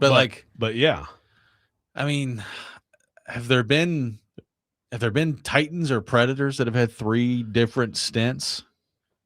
I know Eric Hall has had 2 now, so there's that. Yeah, there's a bunch who have that. Second one would be like this for LeBron, right? Where you come back at the end and like Scott Hartnell had that, where he was started and then he finished as a Predator. Yep, and actually, he was a kind of an important pickup at the time, but. I can't think of a 3-timer. I can't think of it. If anybody's got that, I'd have to do some more research, but the Google here AI says Peter Forsberg, Colorado for that stretch, made a return for a stint in 2008 and then one final return in 10-11. I don't know if that last one's true or not. Okay. really, I'll have to go back and I'd actually have to click look the at link. how it happened. also that seems like I would almost just count it as one. Yeah, It's like that close he's together. Colorado. He went to Philly, went here, and then he was back in Colorado in 07, 08, and he didn't play for 2 years, and he's back in Colorado. So it's even not it's not the same thing. I mean, technically, I guess it's 3 stints. I guess technically that would be 3, but that's still a lot different than what we're talking about here. Yeah, it's a very unique I situation. mean, you have to move around a lot for this to even be possible. I mean, which is what Wendell, he's done. I mean, Wendell it's- Clark also comes up on this list Okay. for Toronto. Okay. Like, are there any Titans that have been back 3 times? Like, Javon came back, so he's been here twice, but Yeah. I mean, I can't even think of too many. NFL players in general have done that. Yeah. Yeah. I mean, obviously those careers are shorter too. I can't even think of too many like 2-time Titans. No. I mean, Javon is the one that stands out, right? Javon Curse. Maybe Derrick Henry's got another. Well, maybe so. He's know? going to play another 10 years. He's going to be, going to be the all-time leading rusher and just still crushing people. In his Co-leading the 40s. Titans to a Super Bowl with Cam Ward here in a couple of years. Yeah, there you go. No, it's People incredible. take it back. Yeah. Well, I think it'd be fun to see him back with Cleveland or Miami. I mean, really, either of those teams would be. Really, Miami might be more fun. I think it would be more fun. Like, if he goes back to Cleveland, somebody's gonna have to explain to me, like, what are you doing with James Harden? Like, I know, it doesn't. And Donovan Mitchell. And I mean, Donovan there's so Mitchell. much ball dominating. Yeah, it just did I think LeBron and Donovan Mitchell could work together. It's the direct opposite of what LeBron likes to do, having James Harden in there. Just the ball comes to a complete stop in his hands. And look, to Harden's credit, he's made a career out of it. He's a great one-on-one player, but boy, is it tough to watch sometimes. And it certainly, I feel like, has got to be frustrating to play with sometimes, where you hand him the ball and you know that there's no chance I'm getting this back on this possession. I don't know why anyone wants to play with him. Yeah. So that part of it, you'd have to explain to me what's going to go on there and kind of what the Cavs' thoughts are on all that. But I don't know. First off, the other thing is, when's this decision coming? I mean, July 1st was 2 weeks ago at this point, and there's still nothing that's happened on this front. Has there even been any reporting on,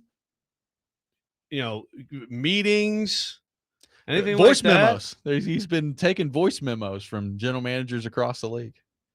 So people have been making their pitch to his agent via voice memo. On the I phone. heard head coach Cavs was it Atkinson. Yeah. He was like, "Oh yeah, I'm nervous when you have a chance to land the best player ever in LeBron. It makes you a little bit nervous." Yeah, he's talking about it. Called him the GOAT. Get some voice memos out there. We talked last week, like like with Big Joe Dubin, like, what's your best voice memo pitch out there? Like, how long are you listening to the voice memo if you're LeBron? Like, how long? It's like, keep this under 3 minutes, man. I need you to be succinct. Don't make it like I'm in between holes out here. I don't need to be sitting here holding up the tee box while you're giving this whole pitch to me. Yeah, don't make it like John Favreau and Swingers for anybody who knows what I'm talking about. Let's get out there and let's get your point across, and then let's go on. I'll make a decision after that. Like, is he actually this is actually something that he cares about? The voice memos. He's that getting people voice leave him? memos. I know that. That's what the reporting Emails. says. Send me an email. Send me your pitch via email. You send me a telegram out there, and I'll get it done. Yeah, have AI send me a write up. That's weird. Yeah, why? I don't understand. Other than maybe the Aaron Rodgers effect, a little bit of just like, I like to be the center of attention, and I'll just drag it out and whatever. Then I probably knew my decision the entire time, but let's just let you guys speculate for a few weeks. Is that what's going on? Could be. I wish he'd wrap it up though. Let's get this thing moving. Yeah, when it comes to the maybe NBA offseason. Maybe this week. 615-737-1025, our phone number. The Rex Rant with Joe Rexrode coming up next. Cory Curtis at 8 o'clock. All that ahead. Robby and Rexrode, 1025 The Game.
Sometimes he wakes up on the wrong side of the bed.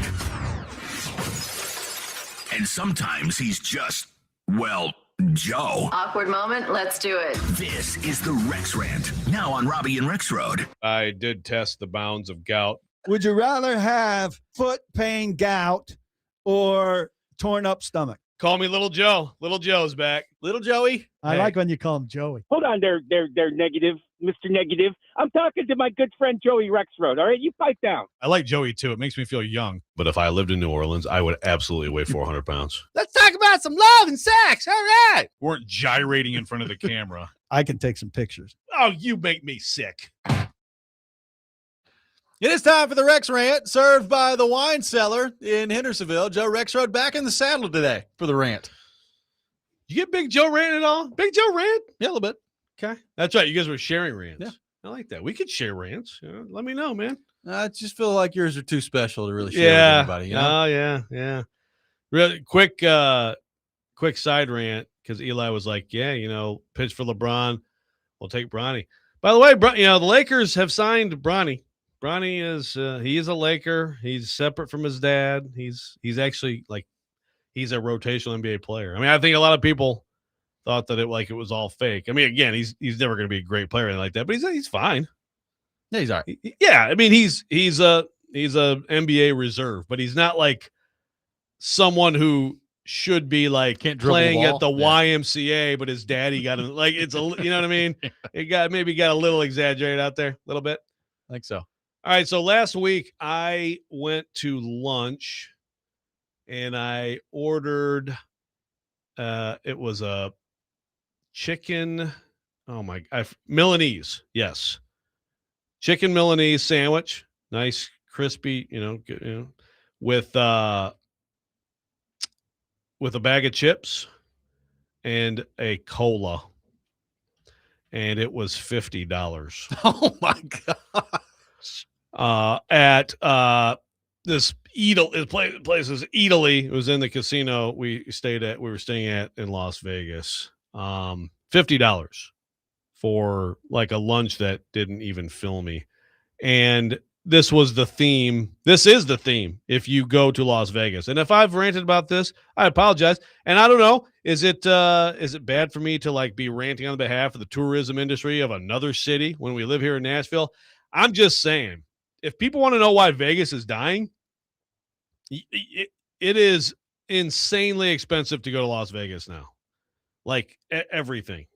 Drinks, a beer, your $14 beers, whatever it is, you can't find a real cheap table. Our friend of the show, David Ubben, wanted to play, $5 blackjack. So he had to do the computer kind. Which I don't trust. I don't trust it. I just watch those guys, but it's actually, I think it was a $3. But other than that, I mean, I saw nothing cheaper than a $15 table, which to me is it's too much. That's too rich for my blood. I'm not messing with that. That's you could sit there for 8 minutes and be done. Yeah. So I'm out.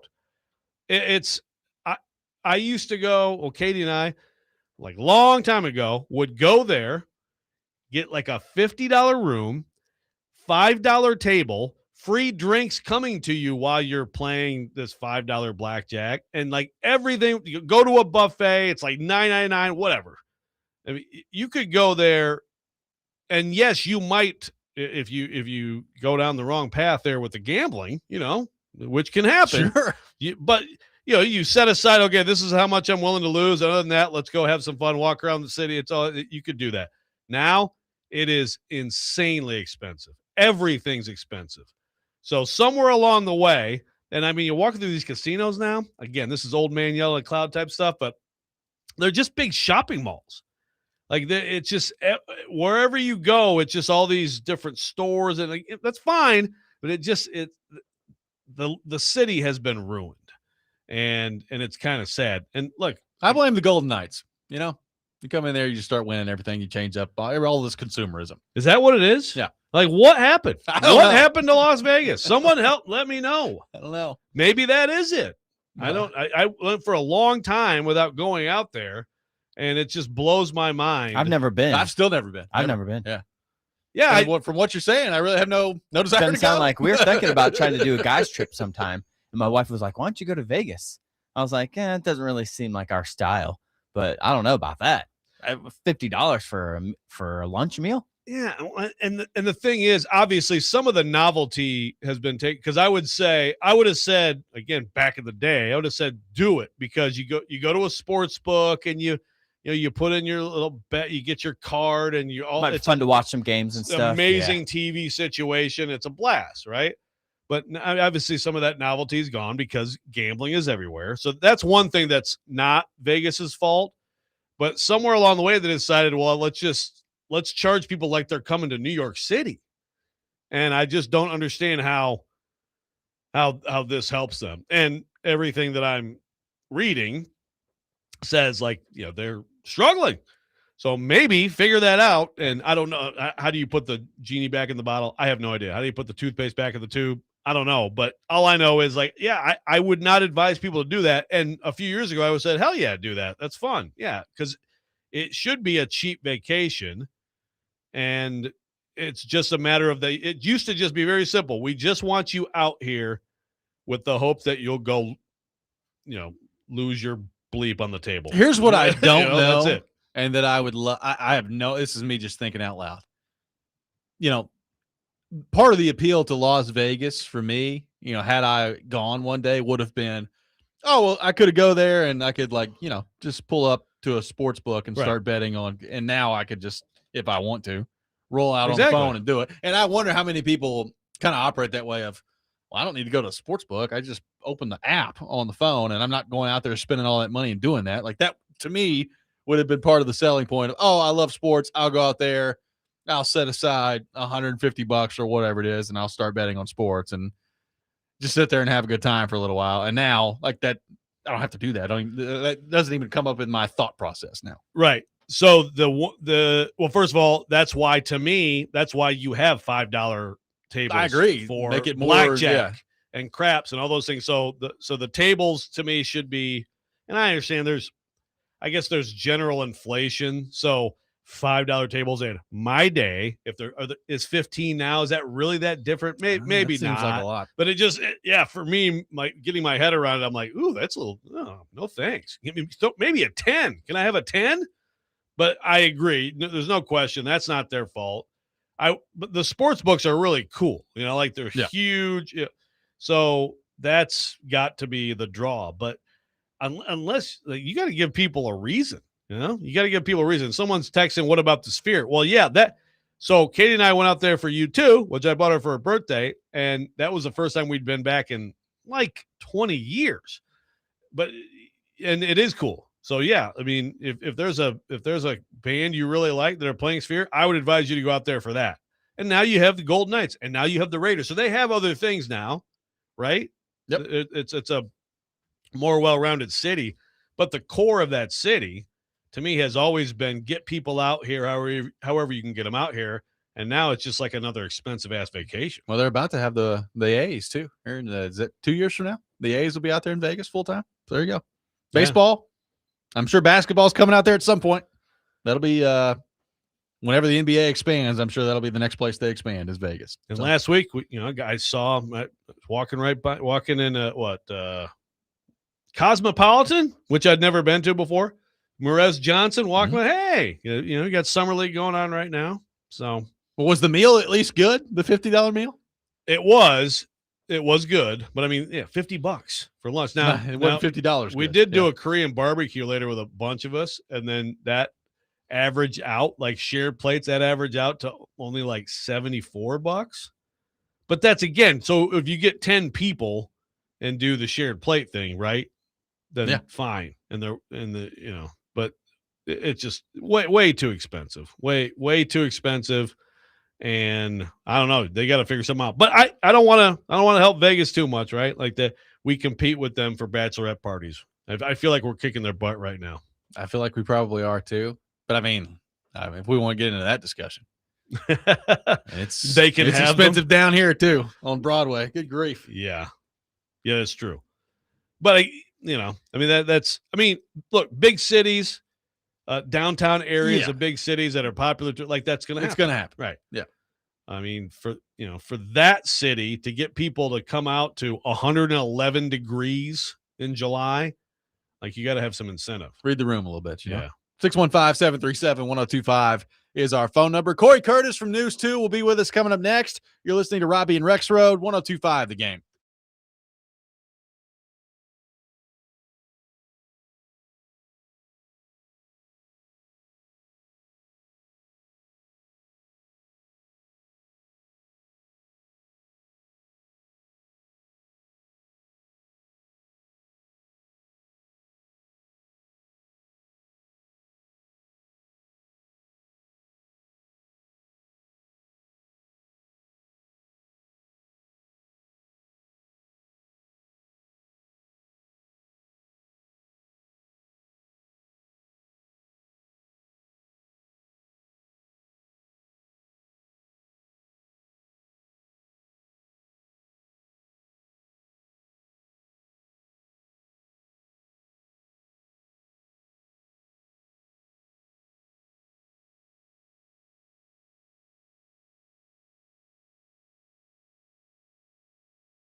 Final hour, Robby and Rexrode, 102.5 The Game. Robbie Stanley, Joe Rexrode, Ian Safar here with you on this Monday morning. And we head to our phone line, driven by WilsonCountyHyundai.com, and welcome in our friend Cory Curtis to the program from News 2. Cory, good morning. How are you? Oh, I'm having a dad moment, guys. Are you? Yeah. What's going on? The first day of Woodland Middle School football practice. Oh, and boy. I just dropped my daughter off, and I'm having a moment. Oh, man. Nice. Woodland Middle School. Man, good grief. We're all getting old, Cory. I think that's the bottom line. Yeah. We're all getting old. Yeah. Yeah. Some guy asked her if she was in college the other day. That was a really sad moment. Not quite. You're like, no, dude, go away. Yeah, exactly. Oh, man. Well, Cory, I mean, this is a big day for you. You got that going on. And now the quarterback list has come out from ESPN where Fowler talks to all these executives and coaches and not quite executives, coaches, and general managers and all these people. And Caleb Williams, a top 10 quarterback, he comes in at number 10. So it's a proud moment for you. The last time the Bears had a top 10 quarterback, I mean, maybe Jay Cutler would have made that list at one point. Maybe. Yeah. But, I think, the thing about Caleb, is he's still ascending and, they put weapons around him and they've got the right coach with him. I mean, I think, all those things matter.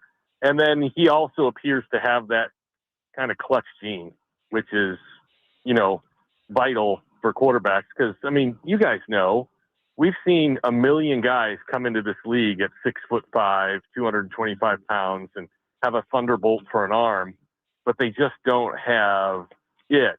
Yep. Whether it be the ability to process quickly, whether it be the courage to step up and make that throw in the face of the rush, or just wilting in the moment. And so when you find those guys that have it really stands out. I mean, it jumps off the page like a sore thumb. And, Caleb had some first halves that weren't great last year, but whenever the game was on the line, he was at his best. And that's what you're really looking for. Well, and I don't, this has been thrown out there. I'm not a big subscriber to this, but the Caleb Williams, Cam Ward comparison. Now where it is interesting as I read this write up on Caleb Williams, apparently his off target rate 20.2%. Yeah, ranked 37th out of 38 quarterbacks last year, according to this piece, which I didn't realize it was quite that rough. So you're talking about someone who is erratic to a point, who misses we talk about missing layups with Cam, right? But then makes the ridiculous plays. I guess the hope would be if the Titans do put more around Cam, he's not as dynamic, and he won't be. I mean, Caleb Williams, like this, the skill set is pretty ridiculous, but that Cam Ward could be more like that. Yeah, I mean, look, I think I saw the stat the other day that Cam Ward had one of the highest drop rates in the league too, and if you cut those drops in half, his completion percentage is considerably higher. Again, if he learns to take a few more of the layups, that percentage is going to go higher. And look, some quarterbacks are like, Drew Brees, where they're systematic. And I'm not saying he's a system quarterback. I'm saying he's systematic, where he knows his reads and he knows what he's going to take. And, the ball's coming out quick and he's taking the short throws when they're there and it's just bang, bang, bang, bang, bang, bang. And that's the way he plays. And then some guys are just playmakers. I mean, Brett Favre, the epitome of just being a playmaker. And, I think Caleb Williams probably falls into that. And, right now, I think you kind of think Cam Ward is headed in that direction, but, we have to wait and see, a little bit more. So there's different ways to skin a cat. And then the other thing, as we've seen with Josh Allen and now Caleb Williams, is guys are allowed to get better. That doesn't mean that Cam will get dramatically better like they both did, but it just means it's allowed to happen. So let me ask you this, and forget the long-term implications of this and kind of like the relationship with Cam and Tate moving forward as to what it could eventually turn into. I'm asking purely like in training camp. What would you rather see happen if you're Cory Curtis? Would you rather see Cam Ward and Carnell Tate immediately, just from the jump, have undeniable chemistry and you're feeling great about them heading into the year? Or would you rather, by the time training camp ends, feel good, decent to good about their interior offensive line situation? Forget long term. I'm just talking the next 6 to 8 weeks. Yeah. I am a line of scrimmage guy. So my inner being says you win games at the line of scrimmage. And that's where I would lean like right off the bat. But in this scenario, when I think about the long-term success of the Tennessee Titans, this is the first pick and the fourth pick of the NFL draft. I need to see those guys being a dominant tandem that when people think Titans, they think Ward and Tate. Okay? Their solutions aren't there, it doesn't appear, on an interior offensive line long-term. So, it would be nice to see that group play well, but those problems haven't been attempted to be solved yet.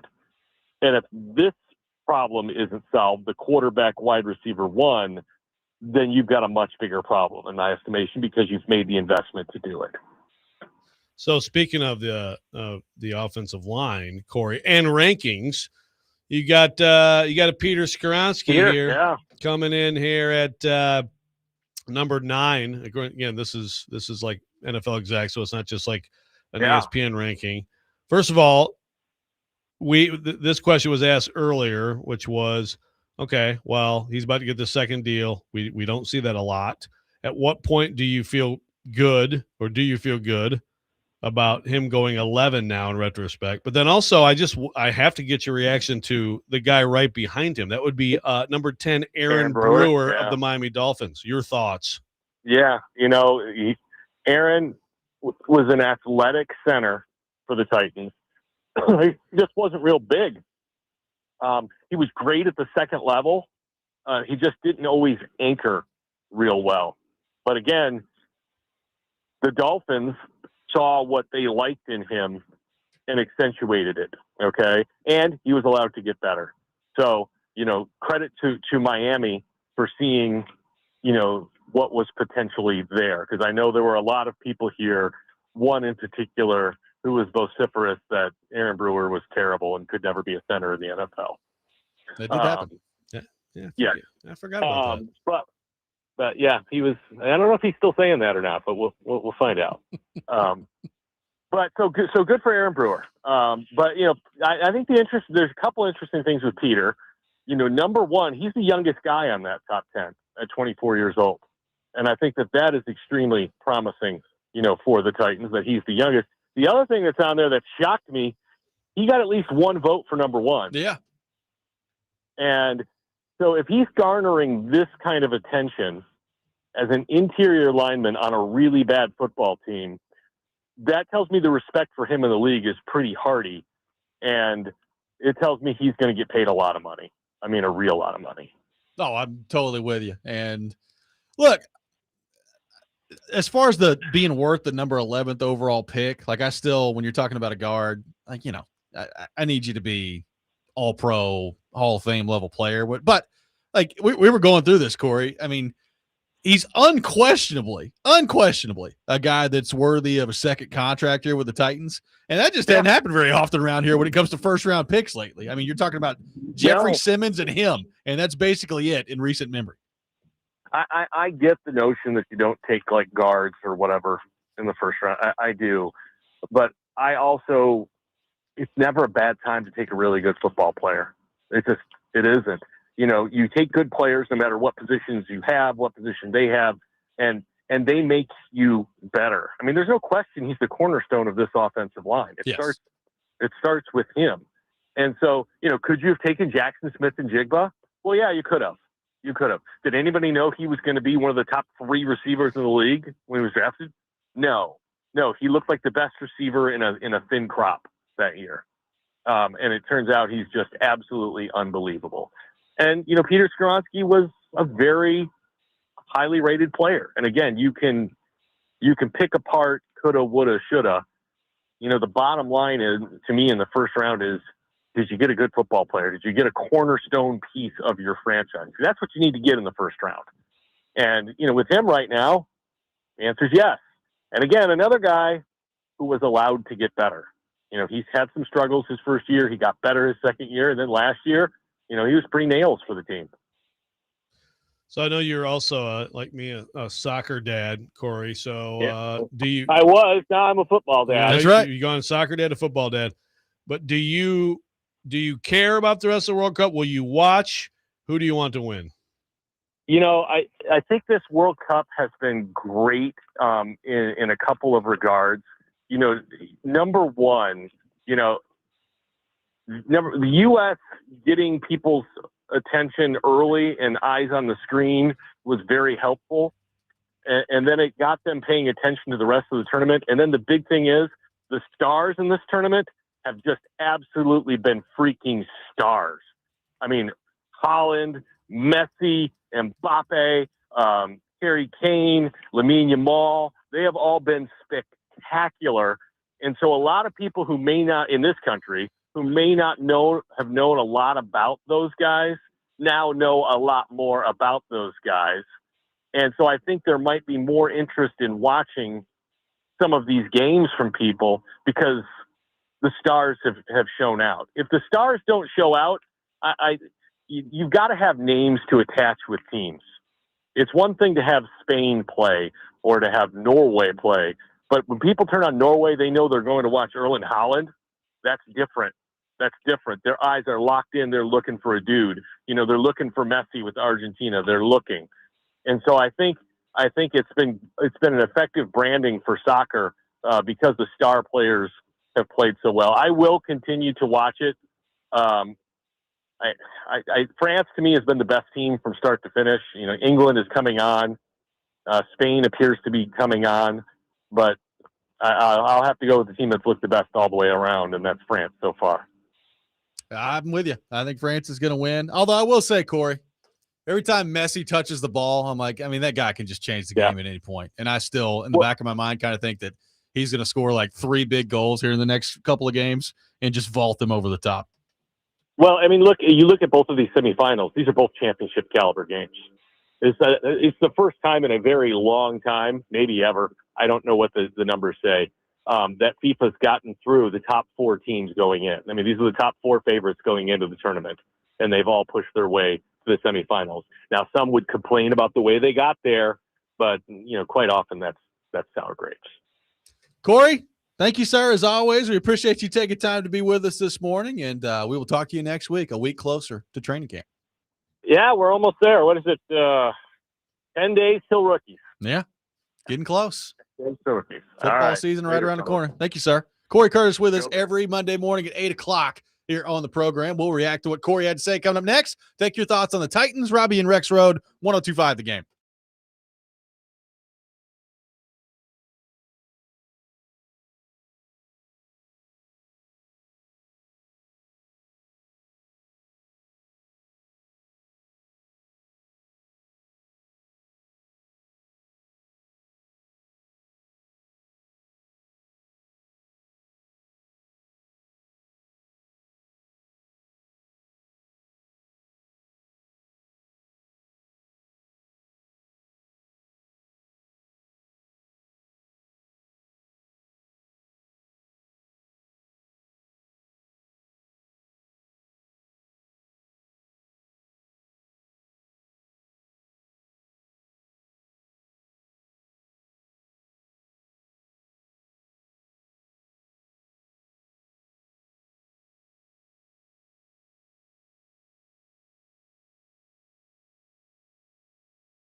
Robby and Rexrode, 102.5 The Game. Subscribe to our YouTube channel at 102.5 The Game for live shows and exclusive content. You can join our YouTube chat as well.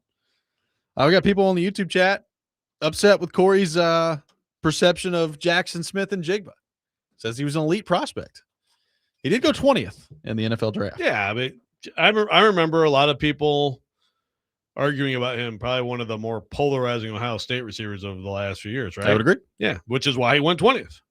So, of course, he was well-regarded, first-round pick, but some of these Ohio State guys are more like top 5-ish, top 10-ish guys. And when Jeremiah Smith comes out, he's wonder. not going to go 20th. That I can tell you. Exactly. Yeah, Probably not going to go 10th. May not go 5. No, he may go 3 or 2. Yeah, unless something really weird happens this year, serious injury or other than that, I really can't even imagine what it would be. He's going to be the top non-QB, and he will be very highly taken this year. But yeah, Smith and Jigba, I don't think anybody, maybe somebody, a person or two at the time thought he'd be what he's become, but that was not the popular expectation. It says that Justin Jefferson went 22nd, Randy Moss went 16th. So we're conflating elite prospect and elite player here. They're not the same thing. Right. Randy Moss went 16th because people were concerned about his character, which in retrospect is stupid. Exactly. But that's why he went later in the draft. 100%. It's because he had quote unquote character concerns, whatever that means. He was a number 1 pick level prospect who people, he went to Marshall. He was going to go to Notre Dame. He was going to go to Florida State. He had all this stuff when he was young. So that's a totally different. Now Jefferson's a good example of someone who was underrated. Yeah, he was very underrated Yeah. because people looked at the LSU team and they said, he's really good. But that Jamar Chase kid over here who's sitting out the next year because he knows he's going to be a top 5 pick, he is great. Right. So what you hope if you're a Titans fan is that all the talk about Carnell Tate similarly, which is, he's the other side of this incredible guy. Yeah. Turns out to be the same type of thing we talk about later. Yeah. I mean, it's just the Ohio State receiver factory is amazing. They got another one coming in this year that's apparently just going to be unbelievable. Chris Henry Jr. Just add another one to the list. Why not? Why not? I did see some Ohio State fans be like, this could be the best receiver that Ohio State's ever had. I'm like, well, I mean, maybe, but you got a lot of really good receivers. Like the bar is pretty high with Jeremiah Smith, right? As a freshman coming in. All right. We'll see how it goes. Anybody remember Chris Carter? Yeah, that was a long time ago. Actually, Terry Glenn at Ohio State. My goodness. Unbelievable player. We did not get to this last week, but I do want to get your thoughts on this because it has generated some reaction online from Titans fans. So Jimmy Wyatt came out with a story about basically Tajay Spears, trying to help the new regime here and, find his place in the lineup and all those things. And there's a quote that he ends the story with talking about Spears. And he says, he's working, going through his first years in college and you're working together and you're changing things. He says, quote, "We have a new logo. We have a lot of new things around here," talking about the Titans. "So we're going to have a winning record this year." Tajay Spears is landing on the line, baby. Here comes a winning record from the Tennessee Titans. Joe, your thoughts? Controversial. How dare you? That is crazy. Yeah, that's. I hope they think they're going to have a winning record. Yeah. I'd like to see a little bit more. I'd like to see a little bit more. Hey, we're going to be a Super Bowl contender. We are going 9-8. I don't care what anybody says. We need Big Joe Dubin to get out there to the press conference and ask Saleh and Ward and all these different people if he thinks that this team right now can win the Super Bowl. Did he ask that is happening. Borgonzi last year? Well, yeah, but it was also Brinker. Brinker was in there too. Yeah, Brinker started laughing at the question. Maybe that's why Brinker's out. Should have been. Is that why Brinker's out? You Maybe laughed when Big Joe asked about the Super Bowl. Yeah, it was like. I mean, I thought Borgonzi just sitting over there stone faced while that's going on. That's not the type of question we really want to talk about around here. I also don't like Chad laughing. It's not good either. I hope that Big Joe is going to do this every year, right? I think. Did he say that he used to do that like every year? Like that used to just be like a stock training? Okay, let's bring it out this year again. I agree. Dust it off. Bring it out, Big Joe. It's a fair question. Every team. I mean, how could you answer anything other than absolutely? Absolutely. That's the idea, right? They answered it differently last year. So we'll see. Yes. So what? I'm just not quite sure. Yeah. Don't know. What is the reaction to Tyjae Spears saying they're going to have a winning record? Well, I just think there are a lot of people around the league that look at it and say, really? I think first off, they look at it and they say, how about Tyjae Spears worry about, like, getting on the field and touching the ball more than 7 times in a game? I think that would be the first thing. But I've seen a little reaction of like, oh, Tyjae Spears is throwing it out there that the Titans are going to have some big turnaround this year. I have no problem with anybody on the Titans believing that they're significantly better. Matter of fact, I hope they believe that they're significantly better heading into this year. Yeah, and I agree. Tyjae Spears. I mean, I don't know what his future is. I think it's tenuous, but also I like when a player talks about team stuff. Right? I agree. What's wrong with that? And he is, and that's part of the thing with him is he's well liked in the building because he's a team dude. He's a team dude. I'm interested to see with Dable. Like, does the if he can't figure it out this year in the offense and become more of an impact player, he won't be here next year. Like, it's as simple as that. Like, if Spears doesn't play much better than we've seen him play in the NFL so far this year, then he won't be here this time next year. Right. And some of that'll have to do with, like, how does Nick Singleton look, right? Yeah. Because he actually, I know the young kid whose name is eluding me from Michigan. Mullings? Another guy. Yes, Khalil Mullings. Another one. You never know. He could surprise people too. I liked him coming out of college as a guy who hadn't played much running back at all. So some of that is part of the answer, but I agree. Spears it may be, not too much time here. Let me ask you, it really breaks out this year. The same question I asked Cory Curtis. Forget like what Carnell Tate is in 2 years, or forget, the long-term part of this. What would you rather see in training camp? Would you rather see an immediate connection between Ward and Tate, or would you rather get to the end of the camp and feel like, okay, I don't think the quarterback's going to die because the interior of the offensive line looks fine out there? The hard part about that question is what kind of answers are you really getting from camp from the offensive line? I'm just throwing the hypothetical out but there. I'd probably pick that. Because first of all, we've already seen some good chemistry, so I think like those guys are going to have plenty of time. Like those guys the investment is there. They're going to have time all the time. I think it's going to be fine. I think it's going to be fine between QB and receiver. It really comes down to QB performance. Is QB performance overall going to be good enough? But yeah, if you actually felt like, you know what, these answers, and they're backup answers in some cases that they've had to find up front are looking okay, I think I'd go there. Because if you can give Cam Ward better protection this year, you got a better defense, you're in more games where you're not down multiple scores in the fourth quarter, all those things, you're going to keep him safer, and he should benefit. I mean, it's just, if it's bad, all these other things they've done could just be completely compromised. So yeah. I think I'd go there. I think it's really interesting because I also I think I'm with you.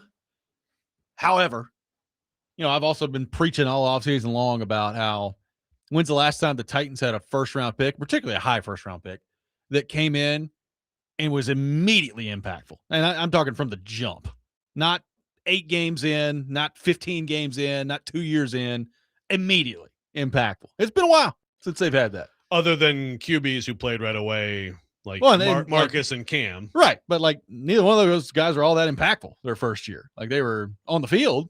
They weren't very good. Marcus had the perfect quarterback rating his first game. He did, and then it went significantly downhill after that.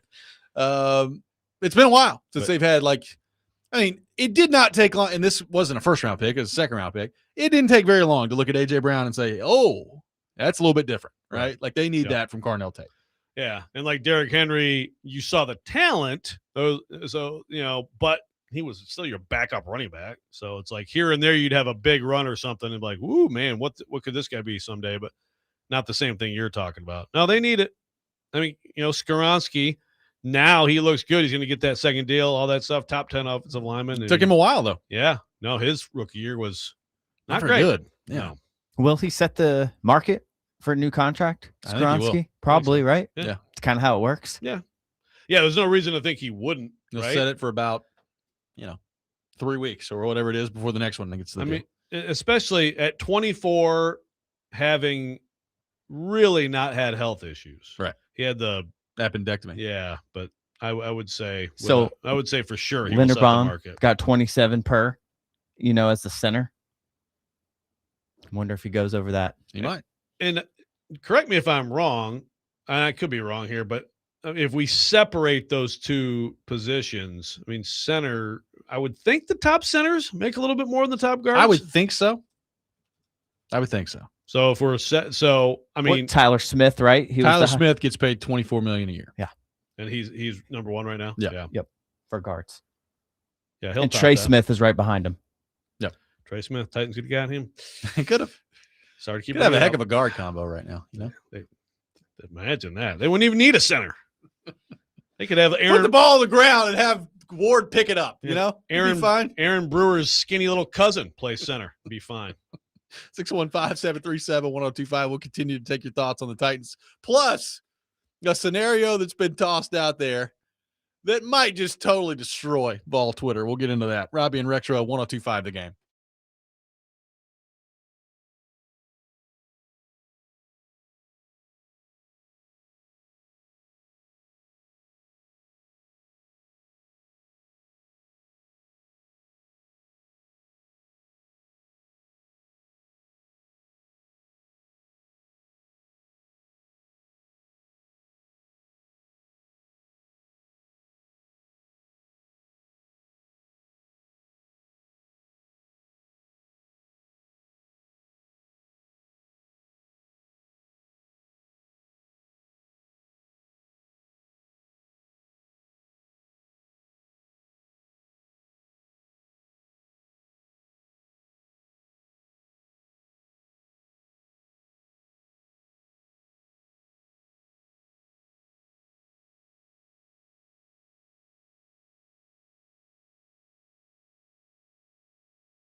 Welcome back in, Robby and Rexrode, 1025 The Game. Brought to you by Green Ventures Landscaping. Get thicker grass, better color, fewer bare spots with turf application. Visit greenventureslandscaping.com.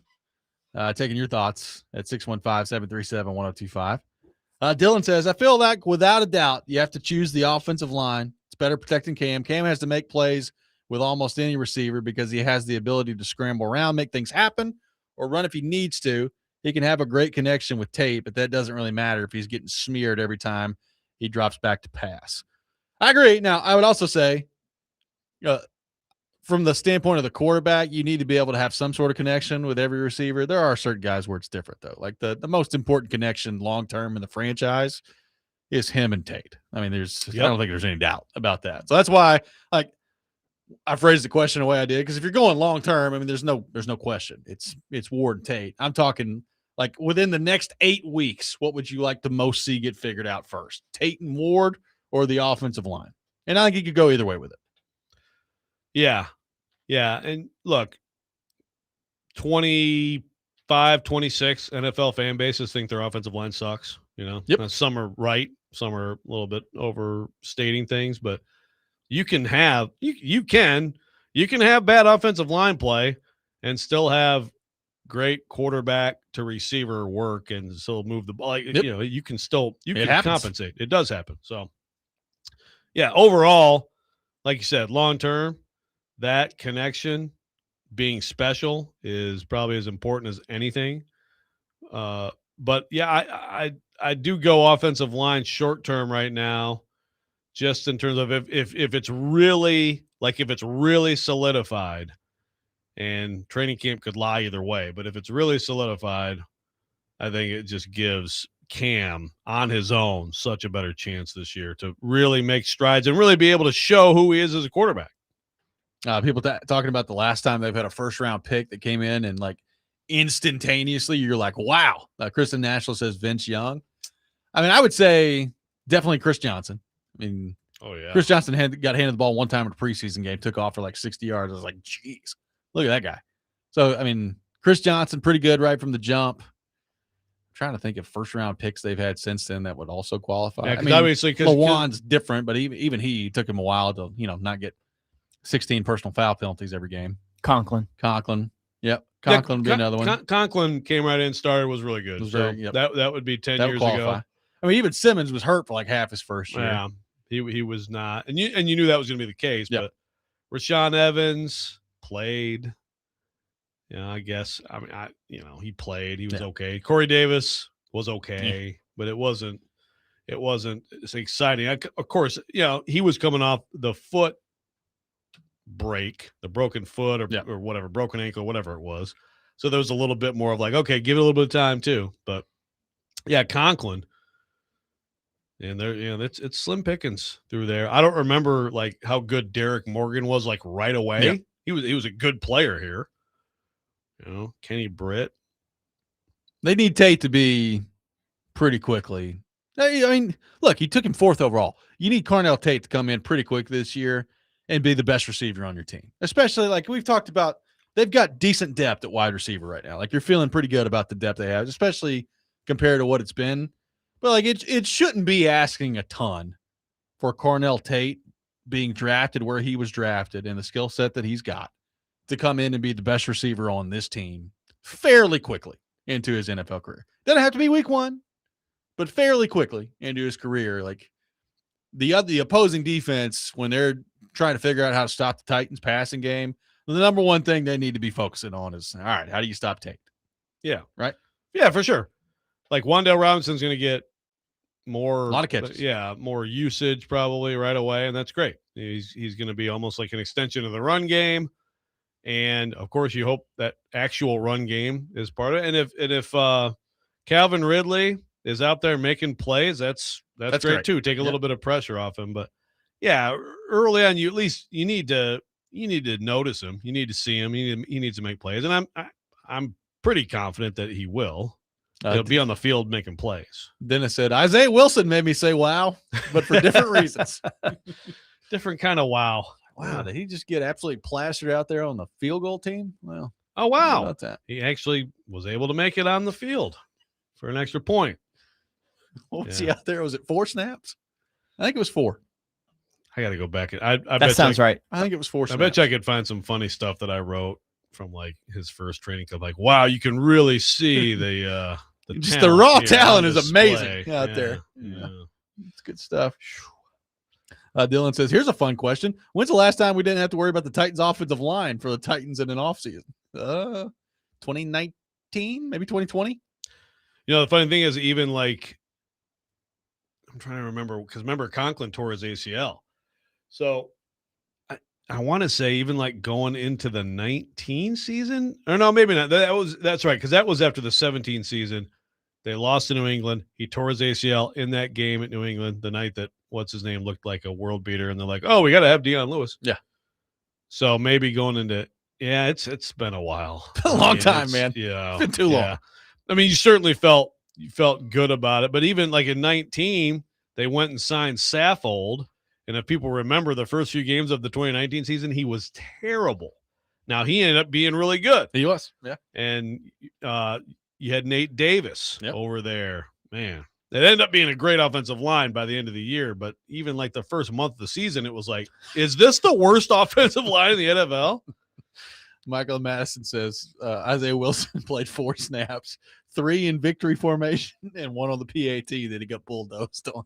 I just remember the PAT where he just got flattened out there. I was like, geez, man, you're a billion pounds. Just get out there and hold your ground for a field goal attempt. Like, wow. Oh, people are allowed to hit me? Oh, my God.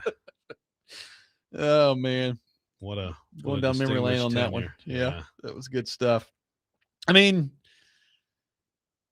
the interior part of this is so in question this year that we're not even talking about J.C. Latham. I brought that up last week. It's like J.C. Latham. Oh, yeah, J.C. Latham's at right tackle. I mean, that should be a pretty massive storyline heading into this year. And instead it's like, well, there's the quarterback and there's the receiver and there's the interior of the offensive line. And J.C. Latham's over there at right tackle. Yeah, because that's the thing. It really is center to right tackle where you're like, I mean, if you really want to start talking about this offensive line, you can worry yourself. It's like center to offensive line, you got real questions. Left tackle, So basically, you have a left guard. You feel good about that left guard. That's awesome. I feel better and better about Skoronski each time we talk about him, you know? Skoronski, can he play 3 positions somehow? By the way, I didn't notice any Titans tackles on the list of top. Don't even think I saw him in the honorable mention category. No. I actually was counting it up, and I think 20 teams are represented in some way on that list. Titans would be one of the, if I'm right, I think it's about 12 teams that have nobody. So take that. Take that for whatever it's worth. I'm sure the Mandor was like, just missing out on votes. Yeah. Yeah. Just creaking out there in the wind, swinging open, that lake wind. God, I hope he didn't listen to our show. Just come down here and just beat the crap out of both of us. Hey, it's the Mandor. Ian, please protect us from the Mandor. Well, I don't know if I can do that. Lock the door against the Mandor. We'll wrap up the show coming up next, including the idea of could Tony Vitello be on the move after 1 year in San Francisco? We'll get into that. Robby and Rexrode, 102.5 The Game.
Final segment of the day, Robby and Rexrode, 102.5 The Game, taking your thoughts at 615-737-1025.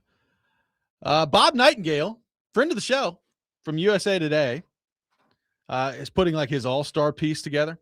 You're going over different topics around the league. You know, is anybody ever going to stop the Dodgers ever again? And all these different things that are going on. And one of the things that Nightingale brings up is, you know, what does the future look like for some of these managers, particularly first-year managers? And Tony Vitello is the name that leads off the list here. And I'll just read to you what Nightingale put out there. Quote, "The Giants took an unprecedented gamble when they hired Vitello from the University of Tennessee, and it has badly backfired. It certainly hasn't helped that the Giants surrounded him with a huge contingent of young and inexperienced coaches, but they are the biggest mess outside of Queens. They've embarrassed themselves with their performance, leaving them no choice but to place every team veteran on the trade block but starter Logan Webb. It might be too embarrassing to fire Vitello after 1 year, but it wouldn't surprise a soul to see Vitello return to the college ranks if the right opening comes his way." So what do you think of that? And what do you think the reaction from Tennessee fans would be if Vitello leaves to go be the manager of the Giants, and then after 1 year, I guess either gets fired or, as this suggests, voluntarily leaves on his own and looks at it and says, yeah, I'll go back to college and I'll end up being the head coach of, like, you know, wherever. Not at Tennessee next year. Yeah. Well, first of all, I don't know. Like, why is he forfeiting money? That is what. I don't know. I'd be surprised unless he's just so miserable. It doesn't seem like it's going well. I will say, like with Vitello, I just think that his lane is probably 18 to 22-year-olds and not like 30-year-old MLB vets who are like, what, dude? Yeah, which I think we talked about when he took the job. That was one of the questions. And then when you throw it in with like just a bad I was gonna say, team too. I agree right? with that. I also think the team sucks. Yeah, like I don't know, makes it harder what he's really supposed to do. But yeah, exactly. So but it's interesting because Missouri is his alma mater. Yep, it's where he played, and I think a lot of people thought there was gonna be a coaching change after this year. Nightingale writes in that. Could it be? I think it was Nightingale, unless it was somebody else that I read, and I'm conflating the two things. But Missouri is one of those jobs that, is it possible that if an opportunity came open, they would fire their coach to bring him in? I think so. I think it's possible. Would he want that? Is that program set up for success? I guess if they're going to pay Tony Vitello, that tells you that, okay, we're in on baseball. So, and that would, of course, if you're a Tennessee fan, you're sitting there like, dude, Tony. Now, by the way, the draft went really well for Tennessee, really well. Well, it really well for Tennessee and Vanderbilt, both of them, in terms of who got drafted, who they're going to get to campus. Yep. Both of those teams look like they might both be like, after this bad year where they're neither in Omaha, they both might be really loaded next year. So Josh Elander, he's got to prove it, and they got to get to Omaha, and they've got to do more and all that stuff after this year. But I think he's going to be okay. So that probably dulls the pain a little bit if this does happen with Vitello. But people are still always going to be like looking at him from afar, and because he was just such a force, right? Here's a question for you that you have no way of answering, and I'm going to ask you anyway. Do you think Vitello regrets leaving Tennessee and taking the Giants job? Well, it's obviously just pure speculation. I'm sure there are times when he does, right? I mean, with some of this stuff going on this year, and that organization, there's a bunch of crap going on with that organization. A lot of it has nothing to do with him, but I would think there's probably some times when he does, But it's also, if you're him, I'm telling myself, who doesn't do this? It's Major League Baseball. Of course you do this. This is one of the legendary franchises in MLB and in sports, right? So you do it. You do it every time. But yeah, given that he clearly still grappled with it, it was not a slam dunk. We remember how messy that was, right? He's later like, hey, when did you guys find out? Yeah, like early in let's go through the whole thing here. Yeah. Like clearly this was not just easy for him, which makes it probably more likely that he has moments of regret. I mean, I'm looking at the odds for MLB manager to be fired next. So he is now 5th on the list right now. 5th. So it falls into the long shot category. But what's your list? Give me the list. Espada with the Astros, Suzuki with the Angels, Schneider with the Blue Jays, Quatraro with the Royals, and Vitello. Okay. I mean, to be that high on the list here in year one, it's not good. It's not great. And I agree, like Caleb on YouTube, yeah, it's not on him. And we knew too, going into the year like this, he's going to have a bad first team. Like, they've got some prospects. I mean, they don't have a bleak future, but I mean, what I would love to know, and I don't know because I'm not sitting here watching San Francisco Giants baseball all the time. Like, has he just looked totally out of his depth out there? Like, has it been some massive problem where it's like, yeah, they're bad, but the manager is like actively making them worse? I don't know. I can tell you that I've had some interactions with some of our baseball people at the Athletic, and the perception there is that there's definitely at times some lacking respect for him, that he doesn't. So again, you got a bad team. It is absolutely different. It's different. Even with the college guys getting paid, it's different. Yeah. So they're technically pros, still different than, being an MLB manager. But again, it's so early. Like, I do think maybe this is a little bit of an overreaction. A lot of this just really depends on how miserable he is. Is he just miserable? I mean, his entire career has been spent either playing or then just around college baseball, Well, here's the other on thing. this side of the country.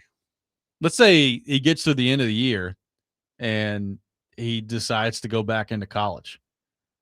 Well, based on the calendar, the college baseball season, when MLB's done, it's not that far from starting. Like, you got stuff to figure out what job is available. I'm sure somebody would fire their coach if they knew they were getting Tony Vitello. Yeah. So I understand that. I'm just saying, like, the calendar doesn't exactly line up that way.